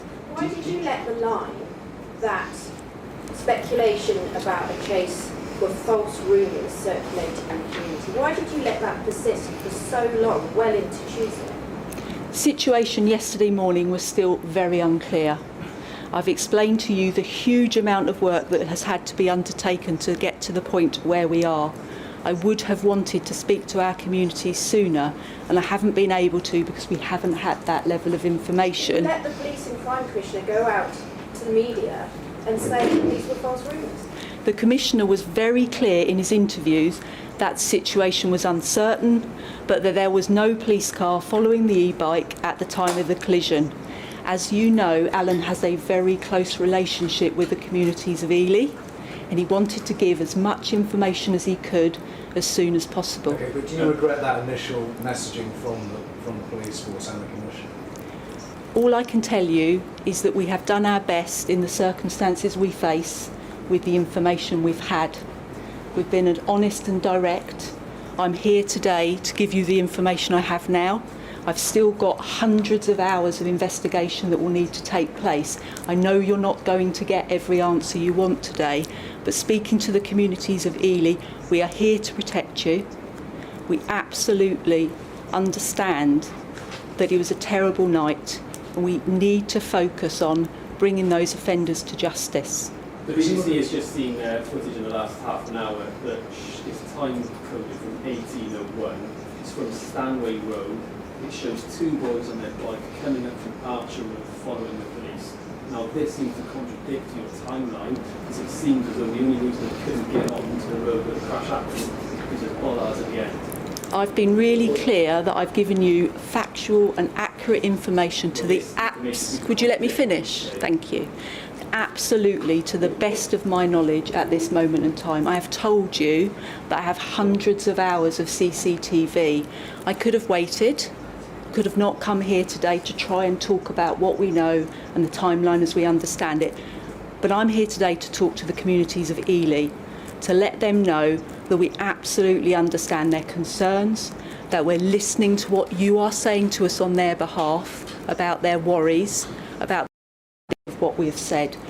What I have told you is accurate, but there is other information. I've been really clear that we have still got an awful lot of CCTV to view, and of course that will be much now by the IOPC as they have taken independent investigation, and I'm sure that they will keep you updated with their progress. You speak to a lot of people in Ely, and they've talked about their distrust in the police over the years, the process of events and the way the timeline's been handled.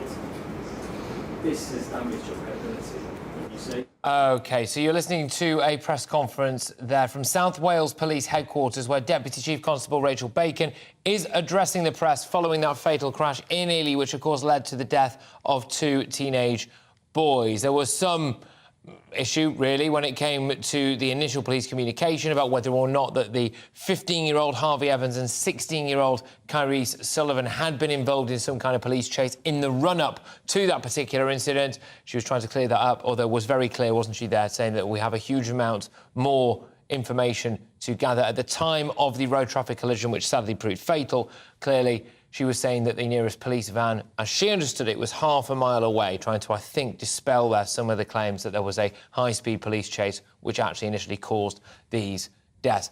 And the rioting in the community that followed, she wholeheartedly condemned and said that criminal damage, etc., is completely unacceptable.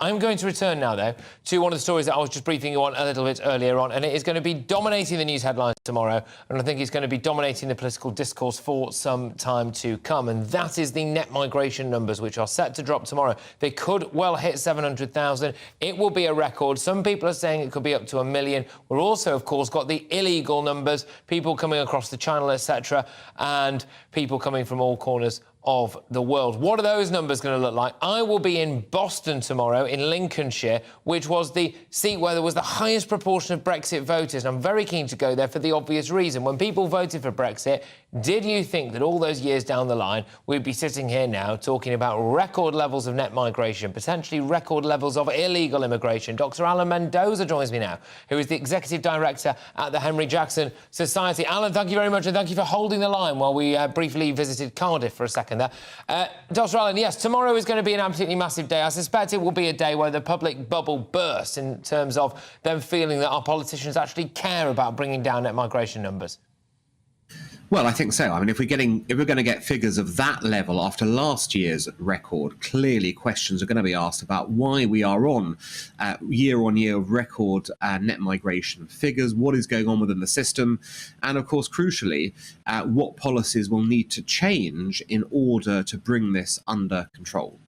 OK, now, Dr. Allen, tomorrow there is going to be a wave of noise that says that anybody who cares about figures of the 700,000 mark, anybody who's got questions about our infrastructure, our demographic change, all of this stuff, is probably a frothing little racist who shouldn't be allowed anywhere near television or media or broadcast. Is there going to be a net benefit to this country to see 700,000 people net coming here in 1 year? Well, of course not, because the numbers are simply far too vast, given our population size already. Patrick, there is an immigration strategy and there is a integration strategy, and there is also, frankly, an infrastructure strategy. All three have to go hand in hand if you are to have numbers of that size coming in, because if you don't have an integration strategy, then if you say over 5 years you're bringing in 2.5 to 3 million people into this country, well, how are they going to integrate with those around them? Most of these people, we have discovered, are coming from a long way away. They are not going to be familiar necessarily with British ways and customs. Well, they're going to have to be familiarised very quickly. And then, secondly attached to that is, how do we provide the infrastructure in order to provide for people arriving to have schools, to have, hospitals, to have all the services, and everyone else in this country also having the same things. So you really need to have all three things sorted out to understand where you're at. And it's not a question of, being racist at all. It's not even a question of being anti-migrant. You can manage it if you've got an integration and infrastructure strategy, but that's not what we have seen so far. And that's why people are going to be rather aggrieved at these numbers coming forward. Dr. Allen, did it have to get to this level? I know that we're going to be told about the amount of Ukrainian refugees that we've got and the amount of Afghan refugees and the amount of Hong Kongers. Fine, but it'll just be a different excuse next year. Does it have to be like this? Have we not got some kind of points-based immigration system? This is what I want to drill down on. Does it need to be... Are our hands tied when it comes to having this amount of people? Well, I think you'll actually find, and we'll see tomorrow, but if we look at the figures of Ukrainians, I'm sure those are going to be down from the previous year, because that's when the war started. That's when people would have been absolutely fleeing from the front lines. Equally with Hong Kong, the big crackdown was, it wasn't last year, it was the year before. Yes, certainly we'll have some people there, but I'd be amazed if those numbers were up from the previous year on this. So the question really is, where are these people coming from? The suspicion is that we are seeing a massive increase in student numbers and, crucially, dependence of students being brought in to the UK. I saw an estimate that this might be up tenfold within the last few years. And that tells you a lot about what might be happening to drive these numbers up. And the second question that goes along with it is the salary floor, if you like, the level at which you can request to have a visa. At the moment, it's in the region of £26,000 when the median income in this country is around £33,000. So clearly, if you are allowing for the lower end of the wage scale to be coming in to this country, you can perhaps understand why the numbers are going up. I'm sure there would be a very different reaction if it was all, sort of CEOs or PhDs or anything in that way. But I think the problem lies most likely in the lower end of the scale as to where the numbers are coming in. Dr. Alan, thank you very, very much. No doubt we'll be talking again tomorrow and in the coming days as those numbers drop. Dr. Alan Mendoza there, who is the Executive Director at the Henry Jackson Society. Now, I did say a few moments ago that I will be presenting the show from Boston tomorrow, and this is why, OK? More people in Boston voted Leave in the 2016 referendum than anywhere else in the UK. 75.6% backed Brexit. The 2021 census revealed the population of Boston had increased by 9.1% in the previous 10 years. That is well above the national average. And just over 3/4 of people in Boston were born in England, which is below the UK average. So, look, it's pretty clear, isn't it, really, that it's a good seat to go to, it's a good place to go to and speak to real people on the ground, the kind of people, frankly, that I think a lot of areas of our media just ignore, really, and they don't talk about or talk to or indeed speak for when it comes to these net migration figures. So, Lib Dem leader Sir Ed Davey says that a woman quite clearly can have a penis. Really, Ed? Really? I want to know whether or not that you would actually vote for someone or consider voting for someone who thinks that a woman can have a penis. But I'm being told now, bizarrely, that apparently I have to go to a break, so I'll talk about that in a little bit.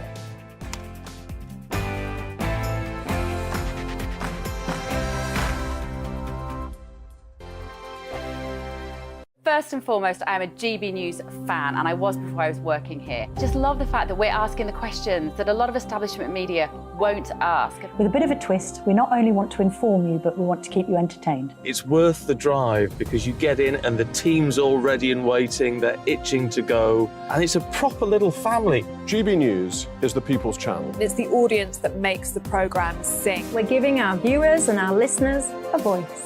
I see the thousands of your letters, tweets, emails, you name it, coming in. Britain is broken. How on earth did we get into this mess? But more importantly, how do we get out of it? The establishment had their chance. Now we're here to represent you. It's time for something different. It's time for GB News. I'm very patriotic. I believe in Britain. Our best days lie ahead. Britain's watching. Britain's watching. Join us here on GB News. The People's Channel. Britain's news channel. I'm Simon Evans. Join me on GB News for Headliners at 11 p.m. What's the scoop? I'll be joined by two of the country's top comedians. That's right. As we take a look at tomorrow's newspapers tonight. We're going to get into trouble. If it's a big story, we'll be covering it. Spill some tea on him. There we go. But we'll also have some fun. I wouldn't stick up a bank. My father didn't love me. So anyway. Headliners every night from 11 on GB News, the People's Channel, Britain's news channel. Westminster is going around in ever-decreasing circles, followed by the media. Britain is broken. How on earth did we get into this mess? But more importantly, how do we get out of it? Join me at 7 p.m, Mondays to Thursdays on Farage. Here on GB News, we will have open, rational debate. We've got to work out how Britain moves forward from this. Join us here on GB News, the People's Channel. Britain is watching. Colder during Monday.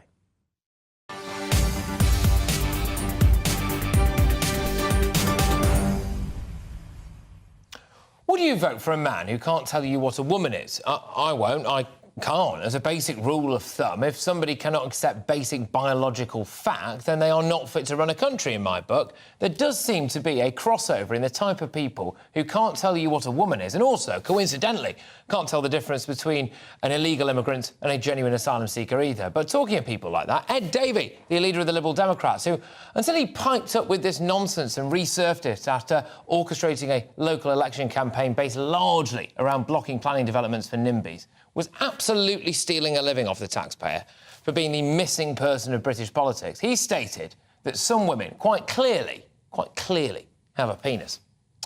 Well, I don't know what women you look at, Ed, but I have news for you, mate. Women do not have a penis. They never have, and they never will. Some very confused men may feel like women. I imagine some days he feels like a Prime Minister in waiting, but it's the same thing, isn't it? Feelings aren't reality. If you are a woman, how can you vote for a man who would, given what he said there, presumably think a man can access your changing rooms, your daughter's changing rooms? How could you vote for that?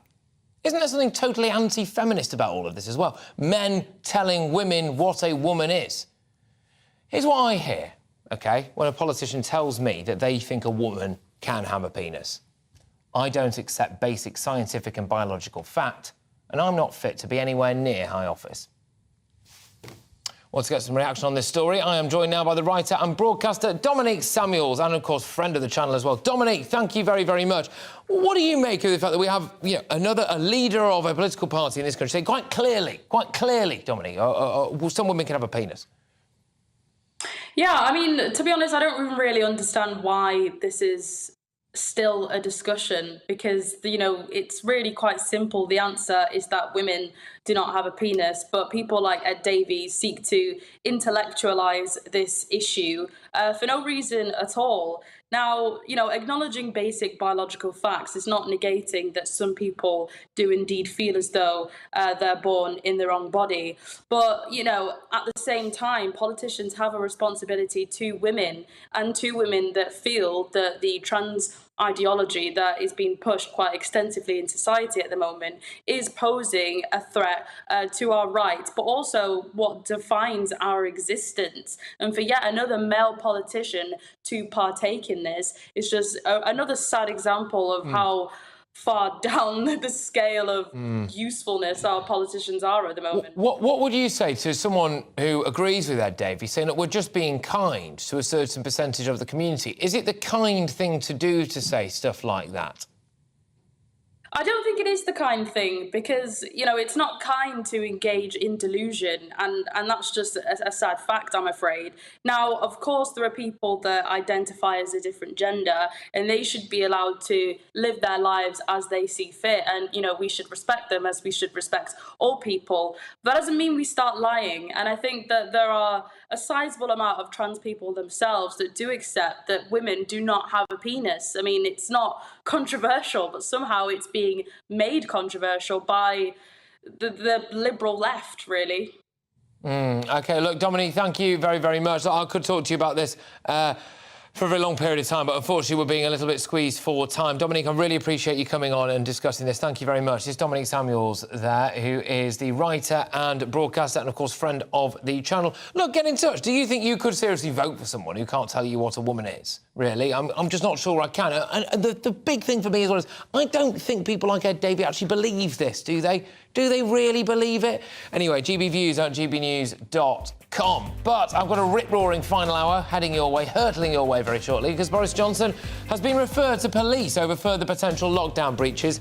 Is there a Tory witch hunt going on? Let me know what you think. I'm Patrick Christys on GB News, Britain's news channel.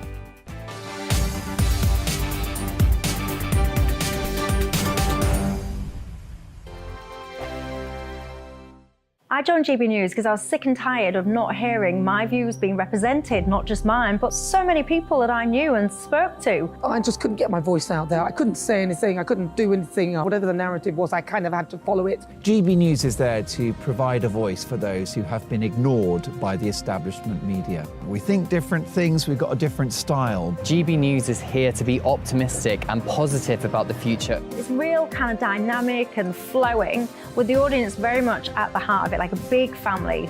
Here at GB News, we talk about the things that matter to you. Hearing the voices from right across our towns and cities, especially our towns. All sides of the argument represented with a heavy dose of opinion. We're on a mission here to make a difference. And the GB News family really is here for you, and whatever time of day you can watch or listen. Britain's watching. Britain's watching.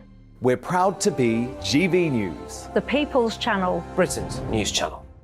I'm Mark White. As GB News Home and Security Editor, I cover those key issues that are so important to you. Our authorities, our communities doing all they can to combat violent crime. With the public services under unbearable strain, why are we still failing to control our borders? Defence, the first priority of any government, has been continually hollowed out. Can we trust our politicians to protect the armed forces? Join me, Mark White, on GB News.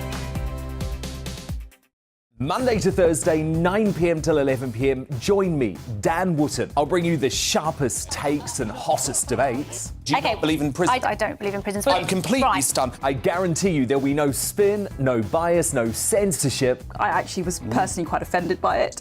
And no reason to go to bed. So I guess they've always been quite woke. That's Dan Wootton tonight on TV, radio and online. Monday to Thursday from 9 p.m. till 11 p.m. on GB News. The People's Channel, Britain's news channel. You've probably seen politicians interviewed 1,000 times, but we do it differently. We find out who they really are, we don't shout, we chat, and hopefully we bring a bit of light, not just heat. Did you know Kate Moss? Apparently. Do you have a pair of jeans or a pair of jeans? No, of course I don't. What would I do with them? My friends are like, oh my God, what's she doing now? Join me every Sunday at 6 for Gloria Meets, only on GB News, the People's Channel, Britain's news channel. Start the day with GB News. We catch up on all the big stories you didn't hear the night before. And take a look at what the world's talking about this morning. That's right, Monday to Thursdays from 6 o'clock. It's Breakfast with Eamon and Isabel. Straight after breakfast, join us, Bev Turner and Andrew Pearce. We're going to take you through till noon. We'll be tackling the big topics of the day, including the things that the other channels just won't talk about. If it's happening here. Wake up to mornings on GB News, the People's Channel, Britain's news channel.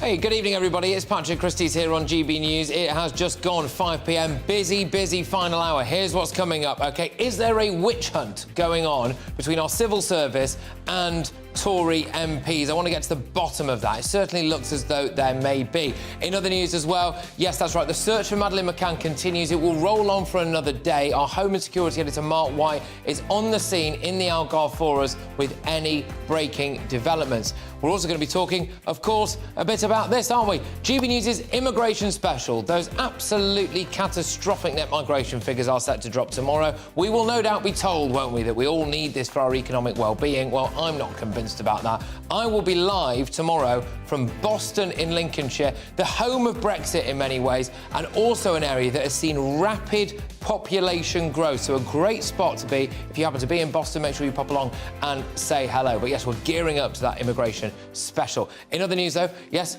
diversity is apparently impacting our education system. So is our relentless push for a big woke agenda actually getting in the way of children's education? These aren't my views. These are the views of several top academics. And in other news as well, yes, we're going to be talking a bit about this, the Dream Boys. Yes, OK, well, shifting tone, people. But as many of you know, I am raising money for the mental health charity Mind, because unfortunately every single day 12 men take their own lives. That figure is far too high, far too high.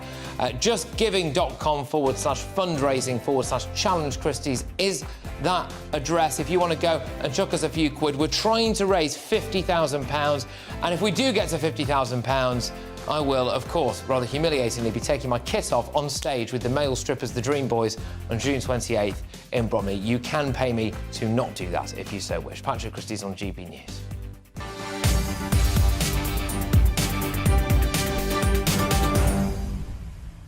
Yes, get in touch. Loads to go out this hour. Do you think that there is a pretty crystal clear witch hunt going on between the woke civil service and people who are actually democratically elected and popular politicians like Boris, like Suella, like Raab? GB Views at gbnews.com. Loads to go out. I'll be back after your headlines with Polly.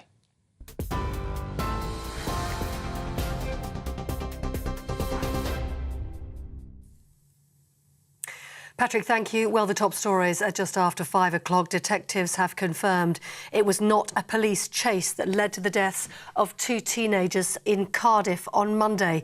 South Wales Police had received a video showing a police van following an e-bike minutes before the fatal incident, but they say the van was half a mile away when the crash happened. The deaths of 16-year-old Kyrie Sullivan and 15-year-old Harvey Evans sparked riots in the Ely area, which police have condemned as inexcusable. Hundreds of bunches of flowers have been left at the roadside by friends and family, and tonight a candlelit vigil will be held to remember the 2 teenagers who died. Deputy Chief Constable Rachel Bacon spoke a few moments ago. There was no police vehicle in Snowdon Road at the time of the collision. and we believe there were no other vehicles involved in the incident. We have based this on witness accounts, tracking data and CCTV. We have made a mandatory referral to the Independent Office for Police Conduct to ensure the matter receives independent scrutiny. We will provide them with all the information we have, and they will undertake an independent investigation. Now, Rishi Sunak says the latest figures show the government is making progress on his promise to halve inflation.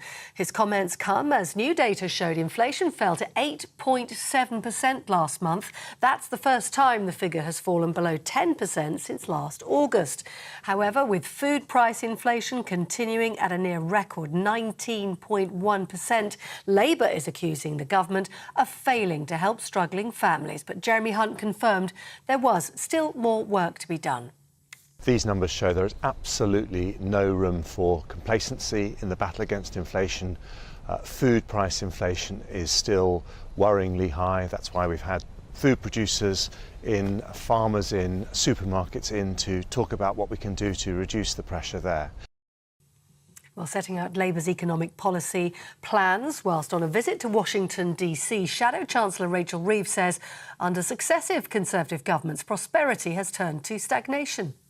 Today's inflation numbers for the UK show inflation remaining stubbornly high, and the IMF's forecasts this week show that the UK is still expected to have the highest inflation in the G7 this year. Our economy no longer works for working people. Their contributions are no longer respected, their enterprise is no longer rewarded, and even their most ordinary of hopes seem like impossible dreams. Now, the Prime Minister has confirmed Suella Braverman will not face a formal investigation over claims that she requested civil servants to arrange a private speeding course for her. In a letter to the Home Secretary, Rishi Sunak said he'd been told by his independent ethics advisor that her actions did not amount to a breach of the ministerial code. The Home Secretary has apologised for the distraction it's caused the government. And the Cabinet Office has today denied handing the information that Boris Johnson may have broken lockdown rules to police, saying the decision was in fact made by civil servants. It comes after the former Prime Minister accused the Cabinet Office of making bizarre and unacceptable claims about him. Mr Johnson has been reported to both the Metropolitan and Thames Valley police forces over events at Chequers and Downing Street. He's denied breaking the rules. A legal row has erupted between the Cabinet Office and the official COVID-19 inquiry over the release of Boris Johnson's WhatsApp messages and diaries as well. Chairwoman Baroness Hallett is rejecting decisions made by the Cabinet Office to redact some of the material. The messages include exchanges between Boris Johnson and senior government ministers, senior civil servants and their advisers during the pandemic. GB News understands that the authorities in Portugal hunting for clues to the disappearance of Madeleine McCann will continue their search for a third day tomorrow. Police have been using mechanical undergrowth cutters, radar, rakes and poles and were seen removing a number of sealed bags from the scene. Investigators are looking for any sign that the 3-year-old was at the Arade Dam and Reservoir, which was visited a number of times by prime suspect Christian Bruckner. An 18-year-old has pleaded guilty to failing to comply with a community protection notice after recording himself entering someone's home without permission. Bakari Bronzagara, known on social media as Mizzy, was investigated after sharing the videos on TikTok. The teenager has been fined £365. You're with GB News. More news as it happens. Back now to Patrick.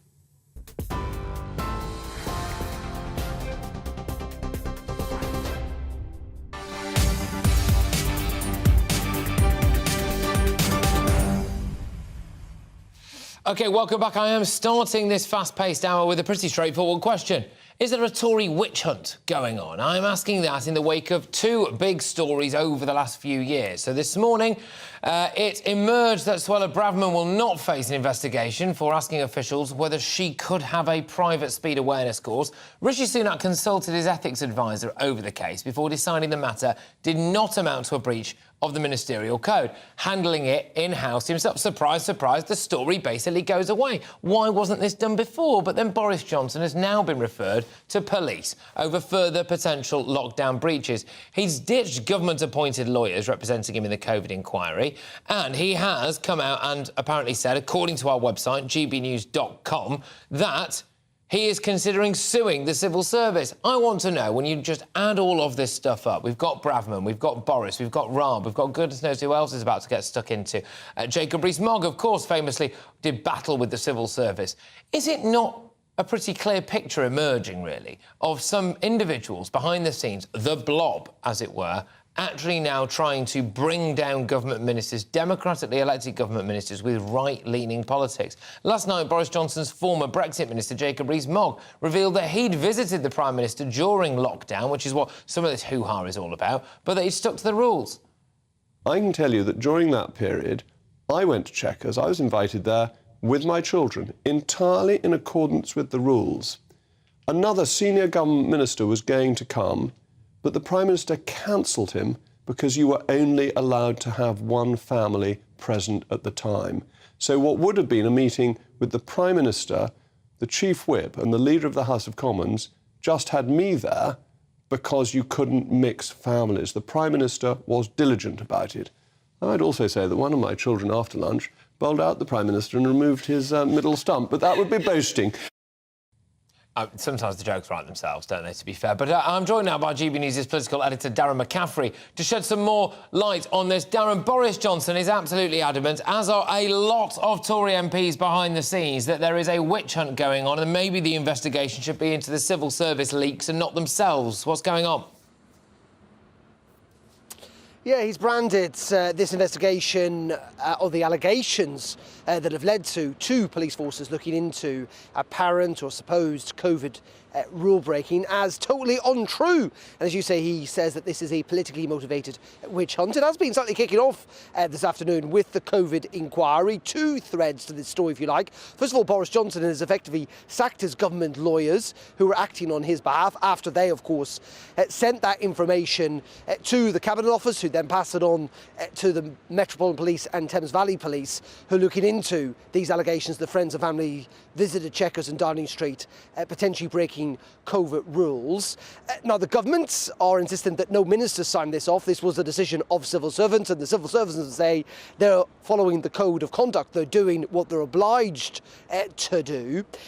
So that is led Boris Johnson to sack his lawyers. He's going to find his own for the COVID inquiry. And then in addition to that, the COVID inquiry is threatening to sue the government because they want to get access to Boris Johnson's unredacted WhatsApp messages and diary. Now, at the moment, the Cabinet Office and the government are saying that's not necessary because it's not of material interest to the COVID inquiry. But the COVID inquiry clearly do not think that is the case. So it's all a bit of a web of, how would one put it, kind of very difficult to disentangle, if you like, Patrick, to a large degree.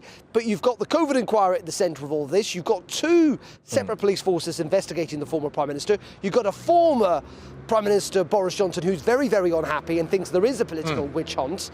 And you've got politicians who support Boris Johnson thinking that the government, and in particular Rishi Sunak, is not doing enough to stop the leaks emanating from the heart of his government, whether it's political aides or the civil service. So a lot of angry people this afternoon and lots more questions than answers, frankly, at this moment in time. Darren, thank you very much. I am returning to this story a little later in the hour with a big guest on this because I want to get to the bottom of it, whether or not people feel... Darren's off, there we go. Yeah, probably take him off screen, there we are. Right, we're going to be returning to this a little bit later on in the hour because I do really think that there is a serious question mark to be answered here about whether or not our civil service is indeed undermining the government. When you look at the amount of people that it's trying to, some would argue, bring down, and the historic nature of these allegations and these claims, but crucially for me, the drip feeding into the media. I am not surprised, by the way, that GB News was voted Britain's best rated, most loved news channel out there, because we seem to be the only ones who aren't just swallowing all of this nonsense, frankly, about it and the leaks to the press and all of this stuff from the civil service. But anyway, you can get more on this on our website right now, gbnews.com, where you will find the best analysis and opinion, as well as, of course, the breaking news. But in terms of breaking news, yes, 18-year-old Bakari Bronzagara, who's known on social media as Mizzy, has pleaded guilty to failing to comply with a community protection notice. You'll remember who this guy was, OK? So he was in court today after sharing footage of him walking into someone's home without permission, and there, having done that, there he is walking out of court, which actually is possibly a relief to people. He's been fined £365. Mizzy is famed for posting videos of himself performing pranks on TikTok. He also stole someone's dog, pestered train passengers, and entered a man's car claiming it was his Uber. So there we are. Let's cross now to GB News' national reporter Ellie Costello, who is outside Thames Magistrates Court. Ellie, thank you. I mean, he seemed relatively unrepentant walking out of court there. Yes, Patrick, very happy to be leaving. He was actually wearing a hoodie and a face mask inside court, but as you can see in that clip, those two things were removed. He was in a vest and was smiling at the cameras. He actually said to the cameras, "We're outside," and then walked off with a friend, looking very, very happy with himself. But he did appear here at Thames Magistrates Court just after 3 p.m. this afternoon, and it follows those videos that were shared on social media under his social media name, which is Mizzy. And this hearing focused on one of those videos, and it's something he posted on TikTok called Walking into Random Houses. And that video shows Mizzy and his friends walking into a house in Hackney in East London without permission from the owners. It shows him walking through a front garden, through the front door, and walking around a family home. Mizzy even taking a seat on the sofa before finally leaving when the couple revealed they had very young children in the house. But there's been a series of these prank videos posted on social media, Patrick. We've seen Agaro getting into the back of a stranger's car, saying he believed it was an Uber for him. Another, a video of him taking a lady's dog and running away with it before returning it back to her later. And another of him riding a bike around a supermarket. Well, Agaro had been detained for 2 days before his appearance here at Thames Magistrates Court today. He stood to confirm his name, his address and his date of birth, and then he pled guilty to breaking a community protection notice on the 15th of May 2023. Now, Patrick, this community notice had been issued a year previously. It was meant to stop him engaging in any behaviour that might have caused harassment, distress or public nuisance. It was also meant to stop him from trespassing on private property. So the prosecution then stood up and said this was a very clear breach of that community notice. And they spoke about the impact that it had had on the family in that house that Mizzy had entered. The prosecution lawyer spoke about the wife in the video. She said she was under the impression that Mizzy was about to attempt a burglary on the family home. She didn't realise it was a social media prank. The children are only 2 and 6 years old, and it had caused the family great distress and concern. She'd also been identified on Instagram and messaged by other users. Well, then the defence lawyer stood up and said that Mr. Agaro was sorry, that he had personally apologised to the family in that video, and he hadn't considered the true impact that his actions would have. He believed at the time that this was just a harmless prank. His lawyer said that he's just 18 years old, that he'd had a very, very difficult childhood. He was from a single parent home, and that he had ADHD. He was a person that struggled with validation and opportunity, and those were two things that social media had given him. He said that he had been egged on to a certain degree to do more controversial material in order to gain more followers and more likes, and that's what led to him crossing this line. He also pled with the judge not to put across a financial burden on Mr. Agaro, but the judge said that it was clear from the footage that this was a breach of that community notice. She said that she was distressed by what he had done that day, but did feel reassured by his remorse and by his apology. She said that the only way to deal with this case was through a financial penalty, and that is what she imposed on Mr. Agaro today, a payment payment of £365, which will be payable in instalments of £30 a month. She also made a criminal behaviour order which will last for 2 years, which essentially means he's not going to be able to post on social media without direct permission and consent of the people that are involved, and he won't be able to trespass on private property. That order will stay in place for 2 years. Ellie, thank you very, very much. Ellie Costello there, our national reporter, who's outside Thames Magistrates Court. And, yeah, that was a story that we brought you a little bit earlier on in the week, wasn't it? And some of the footage there of his TikTok antics are just absolutely disgraceful. So, clearly unrepentant, though, it would seem, wouldn't it, walking out of court? You just hate to see it. Right, now, searches at the Arad Dam on the Algarve in the Madeleine McCann investigation will continue into a third day, according to local sources. This comes as a mechanical brush cutter has arrived at the scene in Portugal to help with those searches. Joining me now is Di Davies, who led an independent investigation into the case not long after Madeleine went missing. Di, thank you very much. Great to have you on the show. A lot of people scratching their heads wondering why more wasn't done in this particular area initially. I know there were a couple of searches done earlier on, not too long after Maddie went missing. But what do you read into these latest searches, especially given that brush cutters, etc., are involved now? Well, good afternoon, Patrick. From my perspective, I'm delighted that if there is new and credible evidence to show that this man may, and I emphasize the word may, have been here, it is alleged that a lorry driver saw something going on. How credible that is, I don't know. But clearly, there are a number of questions to ask of all the police forces, including Leicestershire Police, who originally took over some of the inquiries, then the Met.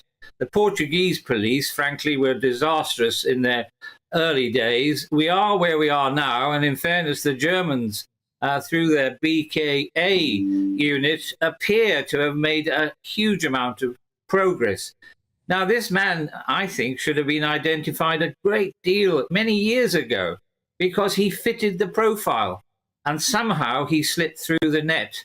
The Germans are convinced that this is the man. And if you look at his profile, I can't think of a better profile in all my years of experience than this individual. He's got 17 previous convictions, it's alleged, and they range from child abuse to burglary to rape. So he was there, again, allegedly, telephone ability to show him there through the inquiries the Germans have made show that he was in the area. He worked in that particular venue. So what more do you want? I wish I could hang him by something and try and get a confession out of him, but you can't do that these days. No, you certainly can't do that these days, Di. For what it's worth, this resort where Madeleine McCann actually went missing in Praia de Luz is one that I happened to have been to as a child, actually, myself. And I can look back on that now and see how there and that area would have been an absolute dream target for somebody who had a very sinister intention towards children, like Madeleine McCann. And I just wonder whether or not, 16 years on, there is still a chance of finding any kind of evidence, really. They are, believe it, as we understand it anyway, looking for things like items of clothing from Madeleine McCann or things along those lines. I mean, what kind of chance do you think that they will be able to actually find something this amount of time on?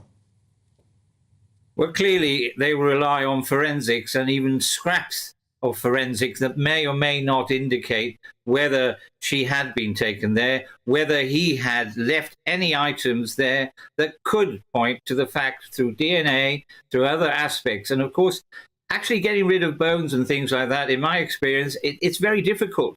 So I'm hoping that the information they have, the information from Germany, not from him, but from other sources, they wouldn't have wasted all this time and money, I hope, if they didn't have a credible piece of information.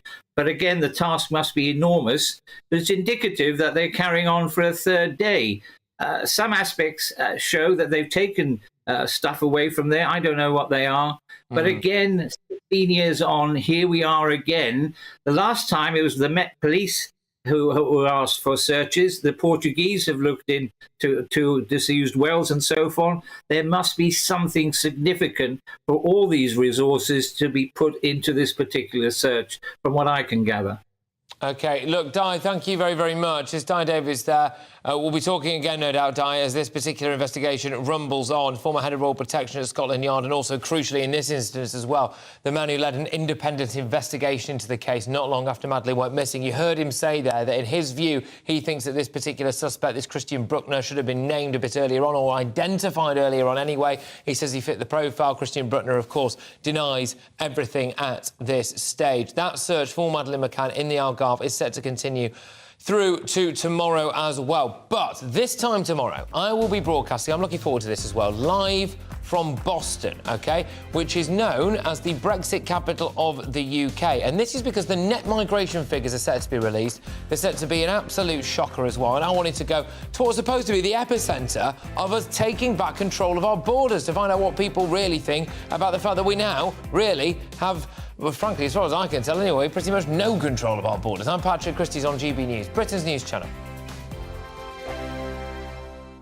First and foremost, I am a GB News fan, and I was before I was working here. Just love the fact that we're asking the questions that a lot of establishment media won't ask. With a bit of a twist, we not only want to inform you, but we want to keep you entertained. It's worth the drive because you get in and the team's all ready and waiting, they're itching to go, and it's a proper little family. GB News is the People's Channel. It's the audience that makes the programme sing. We're giving our viewers and our listeners a voice. I see the thousands of your letters, tweets, emails, you name it, coming in. Britain is broken.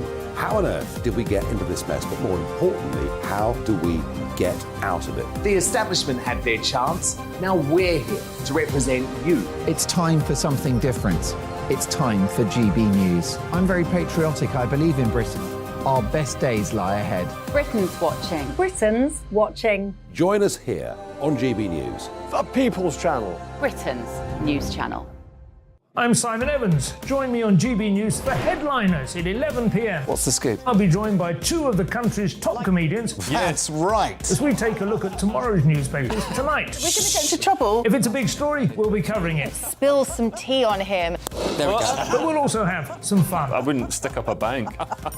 My father didn't love me. So anyway. Headliners every night from 11 on GB News, the People's Channel, Britain's news channel. Westminster is going around in ever-decreasing circles, followed by the media. Britain is broken. How on earth did we get into this mess? But more importantly, how do we get out of it? Join me at 7 p.m, Mondays to Thursdays on Farage. Here on GB News, we will have open, rational debate. We've got to work out how Britain moves forward from this. Join us here on GB News, the People's Channel. Britain is watching.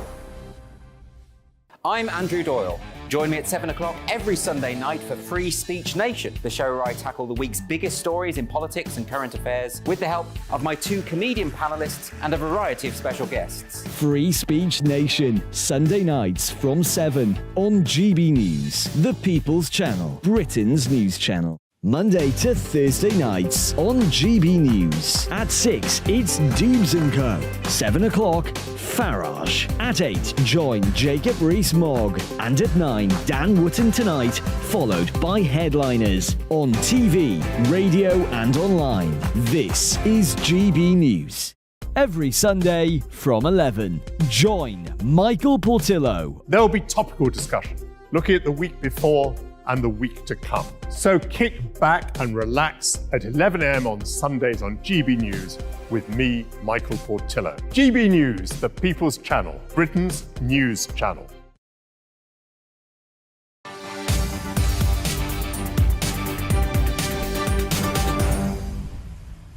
OK, so in a few minutes I will ask whether civil servants have launched a Tory witch hunt, and I will find out why some of the country's top mathematicians say the curriculum is being politicised with diversity guidance. Is woke diversity culture getting in the way of actually educating our children?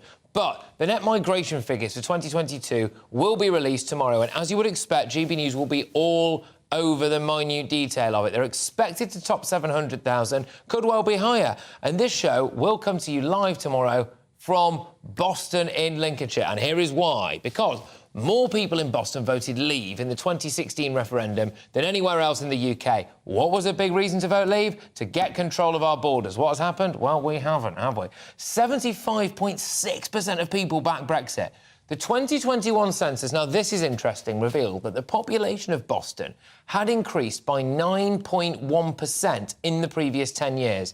That is rapid population growth, the kind of which you usually see linked to mass migration. That's well above the national average, and just over 3/4 of people in Boston were born in England, which is below the UK average. So it's an area that voted overwhelmingly to control our borders. We have not seen that. We've got more record levels on top of record levels from the year before, etc., etc., etc. An area that's population is booming as a result of net migration, and an area where people who were born in England are on the decrease.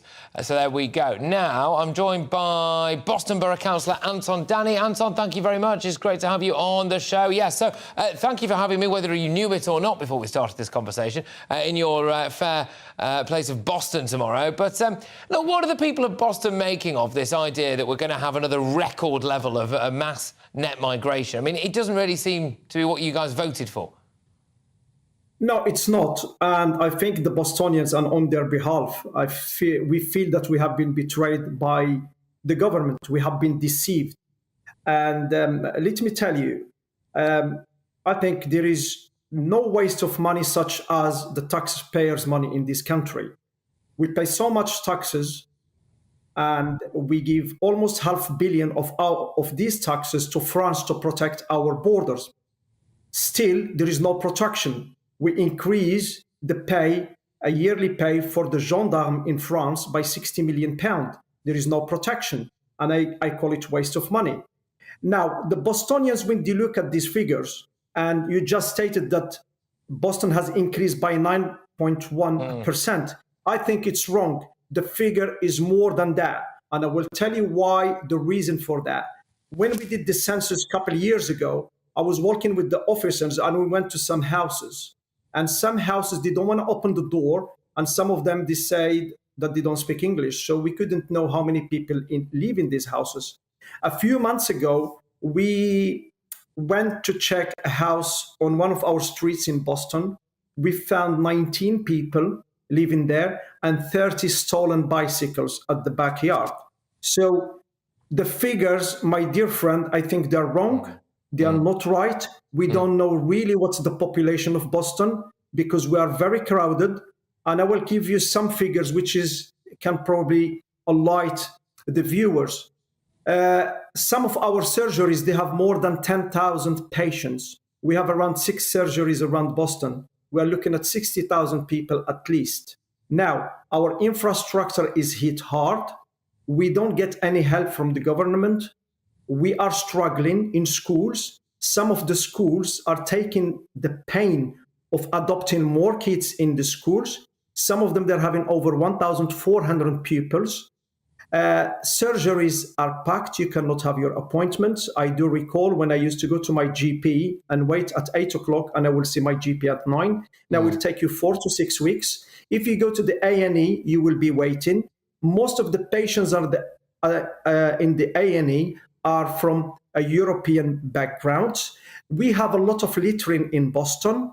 We have crowded houses. We have a lot of fly tipping. We have a lot of alcoholic and drug addicts from Europe hovering the streets. We cannot have a lot of tourists coming to Boston. And as you may know, I have a business in the town center and I'm on 6 days there and I'm watching Boston going down. And it's not far for us to become probably a shanty town. And we are going that direction because wherever you go, you find mattresses on the streets, black beans by the tens of them. People, they don't use the bins. As I said, it's funny that we give $500 million to France to protect our borders for illegal migration. However, our borders are open to Romanians and Bulgarians who are there in, I think, hundreds and hundreds. There is every day new people coming. And The Bostonians, I think, they are not feeling, they don't have any trust anymore in the government. And I think the government has deceived all of us because I remember Boris Johnson, he stated that we're going to keep 350 million and use it for NHS. Our hospital, the Pilgrim Hospital, is suffering. We don't have enough staff. Most of the unit has been moved from Boston to Lincoln, which is another thing. As I said, this is the only country where we waste billions and billions of money to protect our borders, but we're not protecting anyone. Everybody is still coming in. And I give you an example. Last year, I visited 6 European cities. And my wife and I, we have to be asked all the time, what's the purpose of the visit? So we go for, we are just a tourist, and then they stamp your passport. I wonder what our border control doing with these deprived, unskilled, very tired and sick people coming through the borders in Europe. You have to see, my friend, and I will welcome you tomorrow to see our Bulgarian friends who comes through. They haven't even got clothes, proper clothes. Women, I feel sorry. It's not right we talk about it. However, they're unskilled. Most of them, they have no teeth. They're very sick. They're obese. They have heart problems. They have blood pressures. So I think the worst is going to come to us probably in the next 4 to 5 years. And it will impact on our infrastructure. It will impact on the taxpayers. And the government hasn't delivered what we voted for. Okay. I was one of the main Brexiters in this town, and I used to campaign every weekend. It's not against foreigners, but we want the country to be fit for purpose. We want to create a good future for our kids. Unfortunately, the kids, they don't have enough time with their teachers because they have to teach other kids who never been to school in Bulgaria or Romania. And this is the reality. If I go to see a doctor, I have to book 4 weeks ahead or 6 weeks ahead. While you go to a GP, which country, tell me in the world, just 1 second, my dear friend, which country in the world you go to a GP and you have 6 languages, Russian? We're not in Europe with Russia. Turkish is not in Europe. You have Lithuanian, Latvian, Polish. This is ridiculous. We don't push for integration. People, they don't care. They come and abuse our systems. You have rattled off there, the absolutely perfect reasons why I will be broadcasting from Boston tomorrow.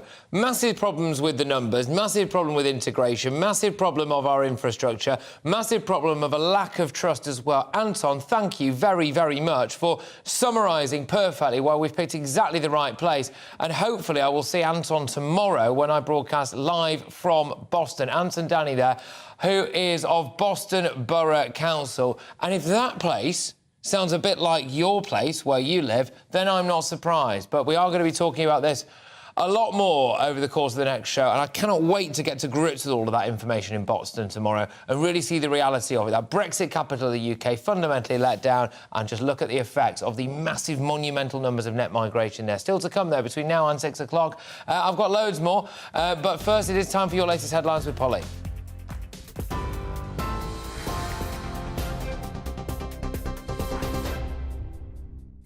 The top stories this hour. Detectives have confirmed that it was not a police chase that led to the deaths of 2 teenagers in Cardiff on Monday.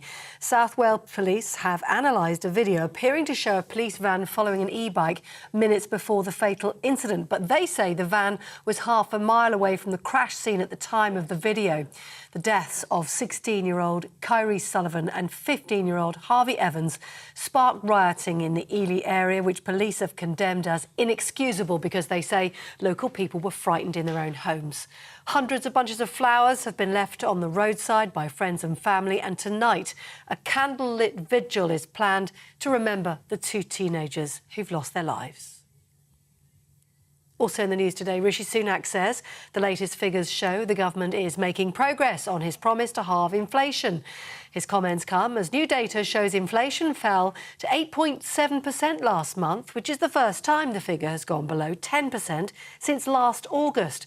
However, with food price inflation continuing at a near-record 19.1%, Labour is accusing the government of failing to help struggling families. And the Prime Minister has confirmed Suella Braverman will not face a formal investigation over claims she requested civil servants to arrange a private speed awareness course. In a letter to the Home Secretary, Rishi Sunak said he'd been told by his independent ethics advisor that her actions did not amount to a breach of the ministerial code. The Home Secretary has apologised for the distraction it's caused to the government. And GB News understands the authorities in Portugal, hunting for clues to the disappearance of Madeleine McCann, will continue their search for a third day tomorrow. Today, police have been using mechanical undergrowth cutters, radar, rakes and poles, and were seen removing a number of bags from the scene. GB News has been told investigators are looking for any sign that the 3-year-old was taken to the area around the Arade Dam and Reservoir, which was visited a number of times by prime suspect Christian Bruckner. You can get more on all those stories by heading to our website, gbnews.com.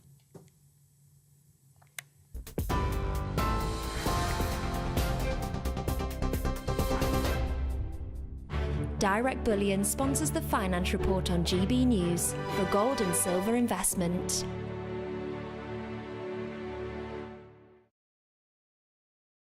And the numbers stacking up like this today. The pound buying you $1.2360 and €1.1497. The price of gold is £1,585.76 an ounce. The FTSE 100 has closed today at 7,627 points. Direct Bullion sponsors the Finance Report on GB News, investments that matter.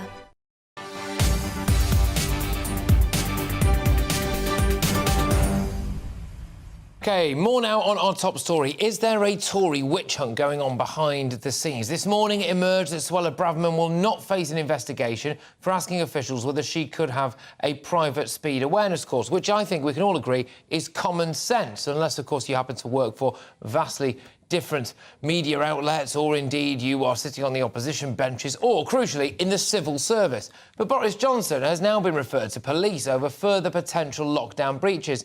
He has ditched government-appointed lawyers representing him in the COVID inquiry. He's also threatening to sue the civil service. Dominic Raab had to step aside, didn't he, after claims that were brought up by anonymous people years after the events, in which he apparently didn't shout or swear at anyone, and he had to suffer trial by media. But yet again, it appeared that the civil service had someone in their sights and they went after him. What is really going on? Joining me now is the former Brexit Party MEP and political commentator. It's the wonderful Belinda de Lucy. Belinda, thank you very much. Is there something very sinister going on here, where we have democratically elected, popular, pro-Brexit, right-wing, anti-mass migration government officials being completely undermined by snivelling little civil servants? Yes, I think this has been going on since 2016, but there's a large chunk of the civil service who want to do a Dominic Raab on every right of centre Tory MP. And yes, there are still a few left in the party. They don't just want their scalp. They want the right of centre Tory MPs to be pushed out of politics for good. And not only is this an attack on the government, a democratically elected one, it's an attack on voters, on right of centre voters like myself, who will no longer see their representatives be able to stay in power. It removes our stake in society and the laws we live under, because no matter who we vote for, if the civil service decides they don't want to implement the policies we voted for, then what's the point in us voting at all? They completely erase the point of the ballot box. This is a huge attack on one of the very foundations of our country. And there should be an investigation into the civil service. Yeah, there should be, because it's staring us in the face for all of this absolute nonsense about whether the minute detail about how far Boris Johnson might have been away from someone during some kind of work event. Was there birthday cake that was opened here at this particular time? What does that constitute? Did Suella Braverman turn round to a civil servant and ask them a question, or did she ask them to do something for all of the effort that's gone into this? We can see one thing that's staring us right in the face, can't we? That somebody is briefing the press about stuff they shouldn't be, because it's against the civil service rules, and then a lot of the usual times in the media are gobbling it all up and regurgitating it. Well, I'm sorry, but that is the blob, isn't it? And that exists. Shouldn't we investigate that? Well, we should, but to be quite honest, I'm so disappointed with Boris when he got into power in 2019 with a huge 80-seat majority. He knew full well the extent of anti-Brexit bias in the civil service, and he should have reformed the civil service there and then, sacked anyone that had been involved in trying to hinder the delivery of Brexit, sacked anyone who didn't want to turn up, or sacked anyone who was completely absorbed with their political bias or was a political activist for the Labour Party, because that's not what their job entails. Instead, the infighting in the Tory party, the wet liberal nappies in the Tory party that agree with the civil service, all this infighting emboldened the civil service for a massive power grab. But all these smarmy people, OK, they're not real people, really. This is why, you know, GB News being announced, being voted on as Britain's most loved news outlet. If you just open up Twitter or everything, these people love to hate us. They absolutely love to hate us. And people who want to run the country in a way that they have been voted for in absolutely monumental numbers, like Boris Johnson, etc. Yeah, he didn't make the most of it, but these people who back things like the Rwanda policy, which is a popular policy, whenever they try to do that, there's always these snivelling, slimy little people behind the scenes who do not represent the vast majority of people, who try to undermine them. And that, I'm sorry, is tantamount to some kind of coup, isn't it? Do you know what it reminds me of? It's like our civil servants have been turned into gremlins that have started feeding after midnight. They've literally morphed into these creatures that are unrecognisable from the serious public office duty that they once held. They're now just batting for the opposition, which, as I've said, is awful for democracy. But what it we'll start to see is this kind of messiah complex and very pro-EU thread that runs through a lot of the civil service. They hate people having a stake in society. They don't like the deplorables, Patrick. They don't like voters who want to keep this country safe from massive, rapid immigration, because they want a new electorate. They hate us so much for Brexit. They want to do anything they can as a sort of revenge. And I don't know why they haven't been sacked. I mean, Dominic Raab should still have his position, but people are being chased out of their jobs. It puts people off going into politics if they believe if you're right of centre, you're going to be bullied out of your job. The irony is that journalists will stand up at a G7 summit, OK, where, you know, big international decisions are being made, and ask a Prime Minister repeatedly whether or not one of his members of his cabinet has broken a ministerial code a year ago, and they will know, often, not necessarily specifically in this case, but often they will know that the reason they have that information is because a civil servant has broken the civil service code in order to give it to them, and they do not go after that. Belinda, thank you very much. We're going to have to leave it there. Belinda DeLucy, former Brexit Party MEP and political commentator. Now, this is a fascinating story, OK? Some of the country's leading mathematicians say that changes to the curriculum mean that students are subject to political indoctrination in the name of diversity. What's going on? I'm Patrick Christys on GB News, Britain's news channel. First and foremost, I'm a GB News fan, and I was before I was working here. Just love the fact that we're asking the questions that a lot of establishment media won't ask. With a bit of a twist, we not only want to inform you, but we want to keep you entertained. It's worth the drive because you get in and the team's all ready and waiting, they're itching to go, and it's a proper little family. GB News is the People's Channel. It's the audience that makes the programme sing. We're giving our viewers and our listeners a voice. I see the thousands of your letters, tweets, emails, you name it, coming in. Britain is broken. How on earth did we get into this mess? But more importantly, how do we get out of it? The establishment had their chance. Now we're here to represent you. It's time for something different. It's time for GB News. I'm very patriotic. I believe in Britain. Our best days lie ahead. Britain's watching. Britain's watching. Join us here on GB News. The People's Channel. Britain's news channel. Join me, Patrick Christys, Monday to Friday, 3 till 6. We tackle the day's news agenda like you've never seen before. It's high tempo, high octane, the most controversial topics and the best guests. You will not be able to take your eyes and ears off it. I'm not afraid to ask the questions that you really want answered. 3 till 6 p.m, Monday to Friday on GB News, the People's Channel, Britain's news channel. I'm Andrew Doyle. Join me at 7 o'clock every Sunday night for Free Speech Nation, the show where I tackle the week's biggest stories in politics and current affairs with the help of my 2 comedian panellists and a variety of special guests. Free Speech Nation, Sunday nights from 7 on GB News, the People's Channel, Britain's news channel. Every Sunday from 11, join Michael Portillo. There will be topical discussion, looking at the week before and the week to come. So kick back and relax at 11 a.m. on Sundays on GB News with me, Michael Portillo. GB News, the People's Channel, Britain's news channel. GB News has its own late-night paper preview show, Headliners, where comedians take you through the next day's top news stories. You don't have to bother reading the newspaper, we've got it covered for you. Headliners, every night at 11 p.m. and repeated every morning at 5 a.m. We won't send you to sleep like some of the other paper review shows out there. GB News, the People's Channel, Britain's news channel. Join me, Camilla Tominey, on Sunday mornings from 9:30, taking the politicians to task and breaking out of SW1 to see how their decisions are affecting you across the UK. Bursting the Westminster bubble every Sunday morning, only on GB News, the People's Channel. Britain's watching. Monday to Thursday nights on GB News. At 6, it's Dubes & Co. 7 o'clock, Farage. At 8, join Jacob Rees-Mogg. And at 9, Dan Wootton Tonight, followed by Headliners. On TV, radio and online. This is GB News.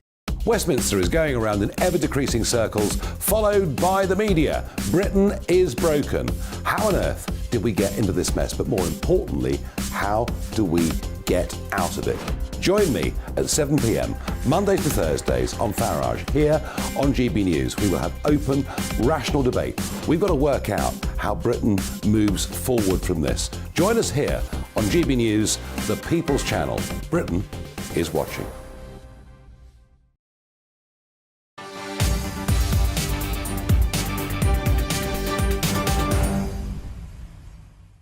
Right, welcome back. Top mathematicians are warning that the curriculum is being politicised by new diversity guidance. Academics at top universities have signed an open letter criticising guidance on academic standards that focuses on equality, diversity and inclusion rather than the education itself. Just to pick through this quickly, I'm joined by Dr John Armstrong, who is the reader in financial mathematics at King's College London. Is one of the professors who signed this letter. Now, very sorry, we are a bit pressed for time, but can you just whiz us through what's going on here?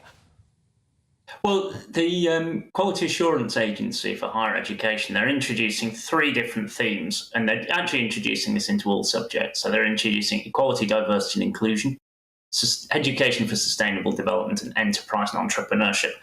All of those things sound really good, but when you start looking at the details, you start realizing, well, these things, they're not mathematics.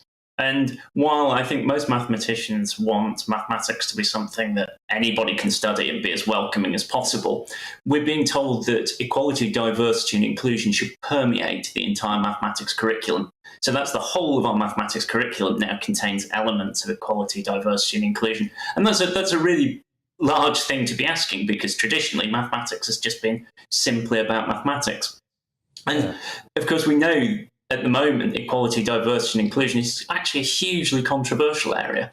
So by asking us to talk about equality, diversity and inclusion at university level, they're asking us to engage with serious, difficult political debates. And that's something that mathematicians aren't really qualified to do. Can I just ask, sorry, what is the benefit for somebody who wants to study maths to also have to go to a maths class to learn about diversity? I just don't quite understand how that is going to impact the curriculum or make someone a better mathematician. Well, I think it probably depends on your tastes. So there are certainly some mathematicians, some students who'll be really interested in, racial politics, and they'll want to learn about the history of mathematics as it was studied across the world. And great, if they want to go and study that, they can. I think the concern that I have is that this is increasingly being imposed across the entire curriculum, and that all students are being asked to study these things when I think many students aren't interested. And I also think it tends to be taught from a very particular point of view. So I haven't really heard people talking seriously about let's talk about equality, diversity and inclusion, but let's talk about the debates around it, because there are debates. And I think that would be an interesting thing to talk about. Wouldn't be mathematics, but it could be serious higher education. Absolutely. It's this narrow focus. Can I ask you a quick favour? Is that all right? Because we've been a bit squeezed for time. I would really love to talk to you about this more, at more length, if that's OK, on another day, because it seems like this is a timeless story that's going to run on a little bit. And I really appreciate your time today, John, and hopefully I can talk to you again about it very, very soon. It's John Armstrong there, who is a reader in financial mathematics at King's College London. I hope we got a bit of a flavour of it there, really, just about the idea that diversity is getting involved too much in our education system. Look, just very quickly again, it's exactly 5 weeks until I will be getting ready to dance on stage with the Dream Boys. That is the most famous UK's group of male strippers, apparently. I'm doing 3 routines, including a solo. I met the lads earlier this month to go and learn the moves. I'll be performing in front of 1,000 people on stage in Bromley in Kent on June the 28th. And I'm doing it, let's be honest, humiliating myself, trying to lose a lot of weight and just, you know, it's all going to be an absolute car crash, isn't it? But I'm doing it to raise money for the mental health charity Mind. I'm trying to hit 50 grand. You wonderful people have got us up to £47,077. justgiving.com/fundraising/challenge Christys. If you've got a couple of quid going spare, I would really, really appreciate it. But I'm just going to go over now to Michelle Dewberry, who joins me in the studio. What a generous bunch. It's amazing. It's amazing because, seriously, I think people resonate with it. Everyone knows someone whose lives have been touched by mental health in one way or the other. This is very true, and I must confess, despite having seen your prep now quite a few times, I have not donated yet. No, you don't have to. So I shall, no, because it's a very good cause. I will donate. Good on you, is what I say. Anyway, tonight, if you assault an NHS worker, do you think you should be banned from receiving NHS treatment? That's a good question. No, you can't, because it'd be difficult, because some people have dementia, some people will be the mental health problems. I get your point, though. What, you think blanket ban?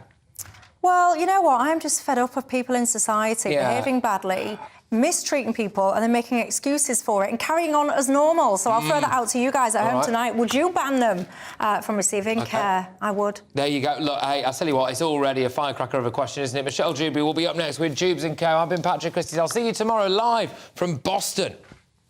Afternoon, I'm Alex Deakin, and this is your latest weather update from the Met Office for GB News. The outlook for the next several days is more of the same. Not much rain at all expected, even into next week, with plenty of fine and sunny weather and some fairly chilly nights ahead. High pressure is dominating. It's been building in from the west, and it will continue to control our weather, I say, through the weekend and beyond. There will at times be weather fronts pushing south, just like we've seen today, so it's not been sunny everywhere. Quite a lot of cloud across Northern Ireland and southern Scotland. That cloud edging into northern England this evening, and we'll see some misty, murky conditions coming into East Anglia and the southeast through the night as well. Clearer skies across Scotland and Northern Ireland. Means quite chilly conditions, temperatures down to 2 or 3 degrees in rural spots where it stays cloudy, reasonably mild conditions. But quite a grey start then tomorrow over the Midlands and much of eastern England. Now there is the small chance over northern England of seeing a shower during Thursday, but the vast majority staying dry and certainly many areas brightening up after a bit of a misty start. Some cloud may push into Wales and southwest England, but a sunnier day for southwest Scotland and Northern Ireland, and temperatures around the average. Highest temperatures in the south, maybe 21, 22, so perhaps just a little bit lower than today's temperatures. As we go through Thursday evening, not a great deal of change. We'll see a bit more cloud spilling into the far northwest. Chance of a little bit of drizzle coming into the Western Isles during Friday morning. Again, elsewhere, perhaps a little mist early on, some low cloud, but for the majority, Friday is also looking like a fine, bright day with plenty of sunny spells. The cloud will thicken over the Northern Isles, some spots of drizzly rain coming in here as well. But otherwise, say, plenty of fine weather. The wind direction will be vital to those temperatures. Again, in the south, probably going to see the highs in South Wales, southwest England, 22 degrees. Generally elsewhere in the high teens. The dry, fine weather will continue through the weekend, although signs of it turning a bit colder during Monday.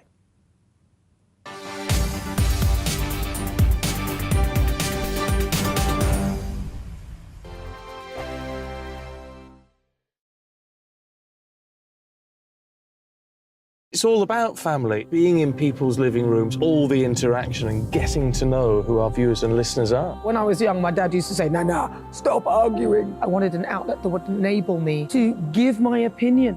People are going through a really hard time right now, and I know that you don't feel like you're being listened to by the establishment. I came to GB News because it's the People's Channel, and I want the audience to have their say on the events of the day. We're dynamic. We do something different. Democracy shows that the wisdom of the nation is in its